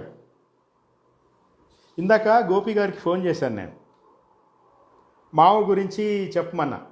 ఆయన ఏమన్నారంటే, ఈరోజు చైనా ప్రజలు మావోని గుర్తుకు తెచ్చుకోవడానికి ఇష్టపడడం లేదన్నారు. ఎందుకు అట్లా అని అడిగినా నేను. వాళ్ళు తియానన్మెన్ స్క్వేర్ని కూడా గుర్తుకు తెచ్చుకోవడానికి ఇష్టపడరు. మేము ఆ బస్సులో వెళ్తున్నప్పుడు తియానన్మెన్ స్క్వేర్ టాపిక్ నేను తీసుకొస్తే పక్కనున్న వాళ్ళు వారించారు నన్ను. విషయం మాట్లాడొద్దన్నారు. తియానన్మెన్ స్క్వేర్ని వాళ్ళు గుర్తు తెచ్చుకోవడానికి కూడా వాళ్ళు మావోను కూడా ఈరోజు గుర్తుకు తెచ్చుకోవాలనుకోవడం లేదు. ఇది చైనాకు సంబంధించిన ట్రాన్స్ఫర్మేషన్. మొన్నెక్కడో ఏదో పోస్ట్లో భార్గవ గారు ఎవరికో కామెంట్ పెట్టారు, చైనా కమ్యూనిస్ట్ దేశం అని మీరు ఎందుకు అనుకుంటున్నారని. సో కమ్యూనిజం లేదు, ఏమీ లేదు. ఇప్పుడు చైనా కూడా వాళ్ళు గ్లోబలైజేషన్కి తలుపులు బార్లా తెరిచారు వాళ్ళు కూడా. కాకపోతే డిఫరెన్స్ ఏంటంటే మనకు చైనాకి వాళ్ళు వాళ్ళ టర్మ్స్లో, చైనీయులు వాళ్ళ టర్మ్స్లో రాజకీయాన్ని, ఆర్థికాన్ని అన్నింటినీ కూడా నడిపిస్తున్నారు. చైనాకి 30 దేశాలతో సరిహద్దు ఉంది. ఎప్పుడు ఏదో ఒక గోల ఉంటుంది వాళ్ళకి. వాళ్ళు ప్రపంచాధిపత్యం కోసం వాళ్ళు తహతలాడుతున్నారు చైనా వాళ్ళు. దాంట్లో మనమేమి కన్ఫ్యూజ్ అవ్వాల్సిన పని లేదు. అదేదో కమ్యూనిస్ట్ దేశం అని, అదో గొప్ప దేశం అని ఇట్లాంటి భ్రమలు కూడా ఉండాల్సిన అవసరం లేదు. భారతదేశంలో కమ్యూనిస్టులకు ముఖ్యంగా చైనా ఒకప్పటి మావో చైనా అని అనుకోవాల్సిన అవసరం ఏం లేదు. అదే గోపి గారు రాస్తున్నారు, నిద్రపోతున్నాడు మావో, సడి చేయకండి, ఎంత అలసిపోయాడు. రాళ్ల మధ్య నిశ్శబ్దం పేరుకుంది, కలిసి ఉండి మాట్లాడకపోతే ఎలా. చరిత్రలో బీజింగ్ ఢిల్లీకి అన్న, పొగమంచులో దృశ్యాలు సున్నా. గాలిలో వెన్నెల కలిసింది, వీస్తున్నది వెలుగా చలువ. 30 దేశాలతో సరిహద్దులు, పాలివారికేమీ కొదవలేదు. తలుపు దగ్గర ఎవరు అని గట్టిగా అరిచాను, నేనే అంది ఇండియా గాలి. ఈయన చైనాలో ఉండి రాసిన కవిత్వం ఇది. గాంధీ అంటే గౌరవం ఉంది ఇక్కడ, మనమే మర్చిపోతున్నాం. ఇది నేను ఇందాక గోపి గారితో మాట్లాడుతున్నప్పుడు అడిగాను. నేను చైనాలో గాంధీ అంటే గౌరవం ఉంది ఇక్కడ, మనమే మర్చిపోతున్నాం అన్నారు ఆయన. చైనాలో మావోని మర్చిపోతున్నారు. అది వాళ్ళకి ఈరోజు వాళ్ళ గమనానికి మావోని మర్చిపోవడం అవసరం. గోపి గారు ఏమంటున్నారు, గాంధీ అంటే గౌరవం ఉంది ఇక్కడ, మనమే మర్చిపోతున్నామని. ఇక్కడ బహుశా గాంధీని మరవడం ఈరోజు భారతదేశ గమనానికి అవసరం అని భారత పాలకులు అనుకుంటున్నారేమో. చైనాలో మావోని ఎంతో సహజంగా మర్చిపోయారో, మర్చిపోవడం వాళ్ళ ప్రస్తుత అవసరమో, గాంధీని ఈరోజు మర్చిపోవడం కూడా బహుశా భారత పాలకుల, ప్రస్తుత పాలకుల అవసరం కావచ్చు. ఎక్కడున్నానో అనిపించింది, నేను నా హృదయంలోనే ఉన్నానని తెలిసింది. బీజింగ్ మాండలికమే అధికార భాష, ఉత్తరాదిన మన హిందీలాగా. ఇక్కడ ఇది భలే నచ్చింది నాకు. మాట ముఖ్యమా మౌనమా అని కాదు, స్పందన ఎలా ఉందన్నదే ప్రధానం. చైనా ఛాయ్ చేదుగా ఉంది, అయినా తాగాలనిపిస్తుంది. నీ జేబు నిండింది సరే, మొయ్యలేవు, పక్క దాంట్లో కొంచెం వెయ్యి. చాలా మానవీయంగా అనిపించే లైన్ ఇది. అది బుల్లెట్ ట్రైనే, కాలాన్ని చీలుస్తూ అతికిస్తూ వెళ్తుంది. ఇది కొత్తగా అనిపించింది నాకు. మామూలుగా ట్రైను కాలాన్నో గాలినో చీలుస్తూ వెళ్తుంది అంటారు, అక్కడితో ముగిస్తారు. కానీ గోపి గారు ఏమంటున్నారు, చీలుస్తూ అతికిస్తూ వెళ్తుంది. అది చీల్చి వెళ్ళిపోయిన తర్వాత మళ్ళీ అతుకుతుంది కదా వెనకాల. మృత్యువును మోసం చేయాలనుకున్నాడు. అవును, కవిత్వం రాశాడు.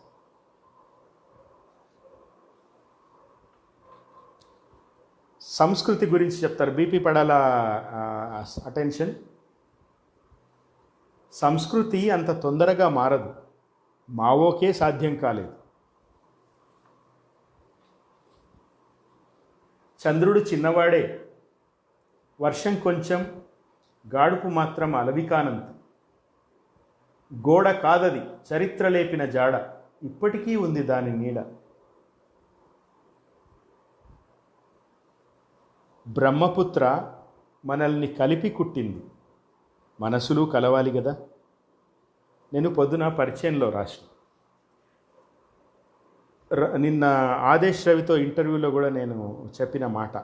యాక్చువల్లీ నేను సౌదాన్ కోట్ చేశాను. రవిగాంచని కవిగాంచను అనేది మనం ఎప్పటి నుంచో వింటున్నాం కదా. కవులు, రచయితలు, సాహితీకారులు, వీళ్ళు అప్రకటిత రాజ్యాంగం, వీళ్ళు అలిఖిత రాజ్యాంగం.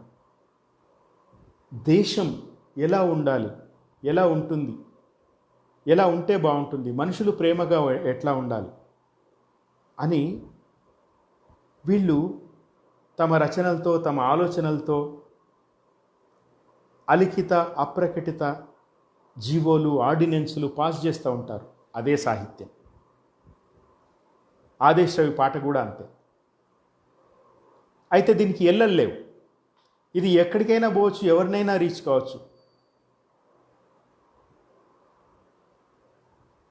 బ్రహ్మపుత్ర మనల్ని కలిపి కుట్టింది, మనసులు కలవాలి కదా.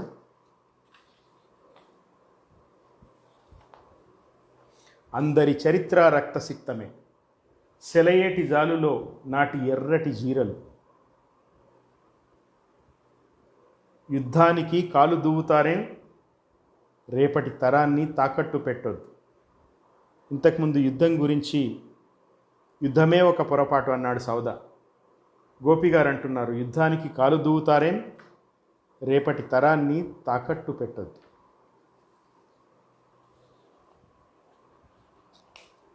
ఫ్యూడలిజం పోయి కమ్యూనిజం, ఇప్పుడు క్యాపిటలిజం.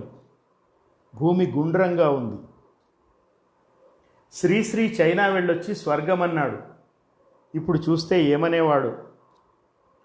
శ్రీశ్రీ ఏం ఆశ్చర్యపోయి ఉండేవాడు కాదు. ఎందుకంటే భారతదేశం ఎట్లా ఉందో, చైనా ఎట్లుందో అనేది అర్థం చేసుకుని ఉండేవాడు. దేశాల్లో గడియారాలు మారుతుంటాయి.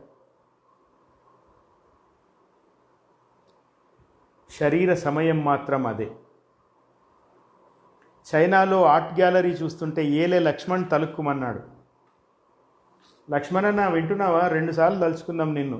ఒకటి నలుగురపు నాడ బొమ్మలకి, ఇప్పుడు గోపి గారు కూడా చైనాలో ఆర్ట్ గ్యాలరీ చూస్తుంటే ఏలే లక్ష్మణ్ తలుక్కుమన్నాడు.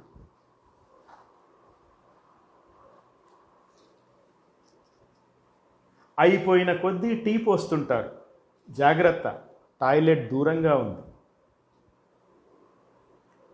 తియానన్మెన్ స్క్వేర్లో తొందరపడ్డారా? ఆ సందర్భం తెస్తే అంతా నిశ్శబ్దం. ఇందాక చెప్పినాం కదా, తియానన్మెన్ స్క్వేర్లో తొందరపడ్డారా? ఆ సందర్భం తెస్తే అంతా నిశ్శబ్దం. ఎవరూ మాట్లాడరు తియానన్మెన్ స్క్వేర్ గురించి. నిజమే, జర్మనీలో కూడా హోలోకాస్ట్ గురించి ఎవరు మాట్లాడరు. ఇంగ్లాండ్లో కూడా నేను 10 ఏళ్ళు ఉన్నా కదా, వాళ్ళ సామ్రాజ్యం గురించి కానీ, వాళ్ళ వలస రాజ్యాల గురించి కానీ, వాళ్ళు చేసిన దాష్టికాల గురించి కానీ మాట్లాడరు. ఎందుకంటే దేశభక్తి అనేది నేను ఇంతకుముందు చెప్పినట్టుగా అన్ని దేశాల పాలకులకి, అన్ని దేశాల ప్రజలకి వాళ్ళ దేశం పట్ల దేశభక్తి ఉంటుంది. వాళ్ళు దేశే దౌర్జన్యాలు, దాష్టికాలు ఎవరు మాట్లాడరు. బహుశా మనం కూడా మాట్లాడం.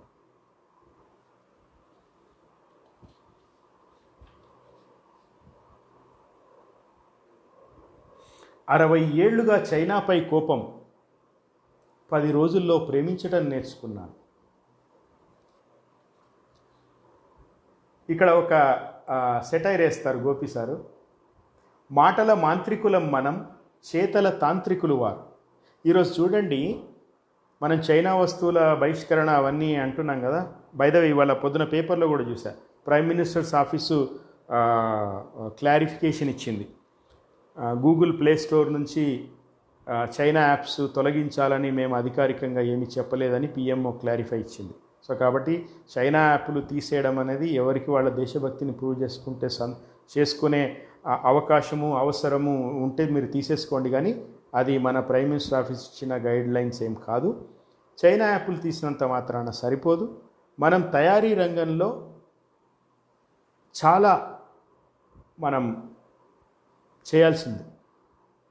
వస్తూత్పత్తి జరగాలి. చైనా లేబర్ ఇంటెన్సివ్, మన దాని గురించి రాస్తే సివిఆర్ కూడా దానికి స్పందించారు. ఆయన చెప్పిన పాయింట్లు వాస్తవమే, పాయింట్స్ ఆర్ టేకెన్.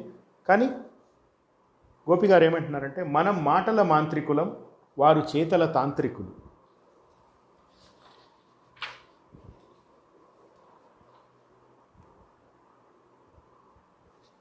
మా వాడు చైనా వాచి తెమ్మన్నాడు, ఇండియా రాగానే సమయం మారిపోయింది. ఇక్కడ భలే రాస్తారు గోపి గారు. అమెరికా గురించి అన్నీ తెలుసు, పొరుగువాడి గురించే పట్టించుకో. దేశీ సరుకులతో నింపమన్నాడు గురజాడ, చైనా ఆ పని చేస్తుంది. భావుకథలో మనకు వీళ్లే సాటి, ఎక్కడో పశ్చిమంలో వెతుకుతున్నాం మనం. చైనా సంగీతాన్ని శ్రద్ధగా వినండి, ఎస్డి బర్మన్ గుర్తొస్తున్నాడు.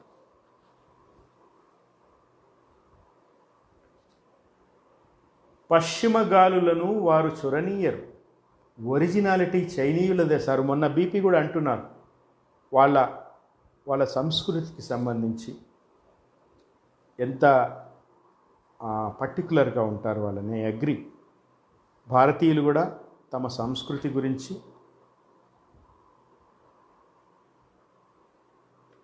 తప్పకుండా గర్వించాలి, ఆత్మపరిశీలన కూడా చేసుకోవాలి. సాంస్కృతిక ఆధిపత్యాన్ని ఖండించడం వేరు, సంస్కృతి గురించి గర్వించడము వేరు. ఈ రెండు కూడా చేయాలి.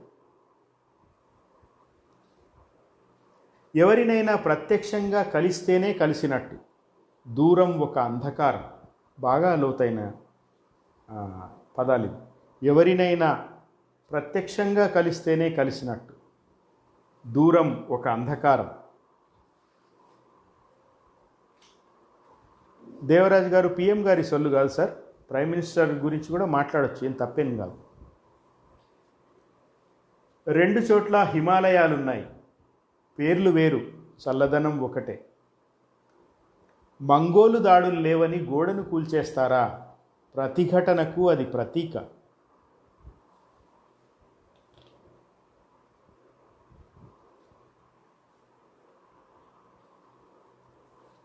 ఇక్కడ ఇది భలే అనిపించింది నాకు. ఏదైనా కొంతకాలమే, విప్లవానికి సంస్కరణలు తప్పవు. ఏ ఇజమైనా శాశ్వత సత్యమేం కాదు అనేది. ఏదైనా కొంతకాలమే, విప్లవానికి సంస్కరణలు తప్పవు. ధనరాజ్యాలుగా పోటీ పడుతున్నారు, అశాంతి దరిద్రాన్ని మూటగట్టుకుని. చైనీయుల హృదయాల్లో ఠాగూరు ఉన్నాడు, మనమే మర్చిపోతున్నాం. బుద్ధుడిక్కడ సజీవంగా ఉన్నాడు, మన దగ్గరనే ప్రతిమగా మిగిలినాడు. అయితే గోపి సార్ మీరు 3 అన్నారు ఇక్కడ. గాంధీని వాళ్ళు గుర్తుపెట్టుకున్నారు, మనం మర్చిపోయాం. ఠాగూర్ని వాళ్ళు గుర్తుపెట్టుకున్నారు, మనం మర్చిపోయాం. బుద్ధుడిని వాళ్ళు గుర్తుపెట్టుకున్నారు, మనం మర్చిపోయామని. నిజమే, ఈరోజు వాళ్ళ అవసరం లేదు అనేది బహుశా మన ఉద్దేశం కావచ్చు. కానీ వాళ్ళు కూడా మీరే అన్నట్టు మావోని వాళ్ళు మర్చిపోయారు.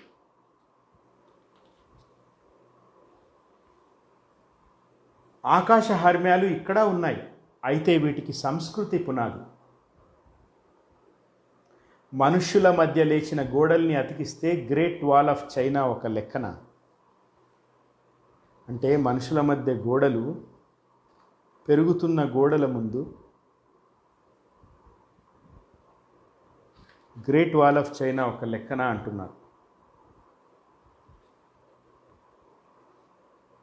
చైనా, ఇక నుంచైనా కలిసిమెలిసి ఉందాం, ఇరుగు పొరుగులం కాదా మనం అంటున్నారు. ఇది చిన్న పుస్తకం, ఇది కూడా చదవదగ్గ పుస్తకం.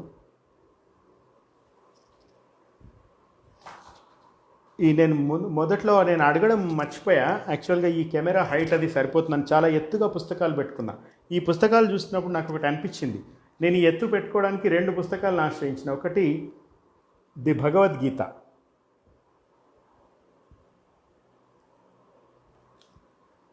రెండు the second coming of Christ. ఈ 2 కూడా ఈ కెమెరా హైట్ కోసం అని తెచ్చిపెట్టుకున్నా. ఈ రెండిట్లో మీకు ఒక విషయం చెప్పాలి. The second coming of Christ, ఇది అద్భుతమైన పుస్తకం. ఇది వేసింది యొగోడా సత్సంగ సొసైటీ ఆఫ్ ఇండియా. ఇది క్రిస్టియన్ మిషనరీ వాళ్ళు వేసిన పుస్తకం కాదు. ఎవరైతే భగవద్గీత వేశారో వాళ్ళే ఇది వేశారు. ఇవి ఈ రెండు కూడా కృష్ణుడి గురించి, జీసస్ గురించి, మత దుర్బలత్వం, మత మౌఢ్యం,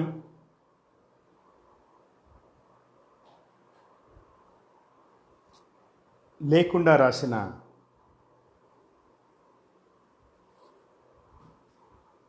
కంపారిజన్ ఏం లేదు శేఖర్. సౌదా పక్కన గోపి, కొంచెం కంపారిజన్ ఏం లేదు. సందర్భం చైనా అండ్ నేను అనుకోవటం అంటే కంపేర్ అండ్ కాంట్రాస్ట్ ఎంత అవసరమో అన్నిసార్లు కంపారిజన్ కూడా చేసుకోవాల్సిన అవసరం లేదని నా ఉద్దేశం. Anyway, that is all. 10:30 అయింది. నేను కామెంట్స్ తర్వాత చూస్తాను. చూసి ప్రతి కామెంట్ కూడా రెస్పాండ్ అవుతాను. ఇప్పుడు లైవ్లో, ఆన్లైన్లో కాదు. ఆల్రెడీ 35 నిమిషాలు నేను సమయం ఎక్కువ తీసుకున్నా. Shall we end it here? BP close చేద్దామా?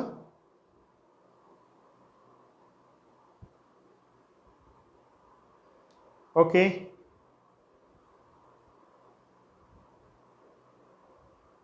అవును సివిఆర్ గారు, భగవద్గీత ప్రచురించిన వాళ్ళే సెకండ్ కమింగ్ ఆఫ్ క్రైస్ట్ ప్రచురించారు. You are right. నేను మీకు కామెంట్లో చెప్తాను, పబ్లిషర్ పేరు, వాళ్ళ కాంటాక్ట్ అన్నీ చెప్తాను. మీరు ఆ 2 పుస్తకాలు కూడా కొని చదవండి. Yogoda Satsang society of India, this was founded in 1917. ఈ 2 వాళ్ళే ప్రచురించారు. నేను పెడతాను.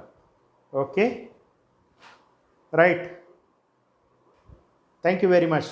Good night. Bye bye. నమస్తే. జై హింద్.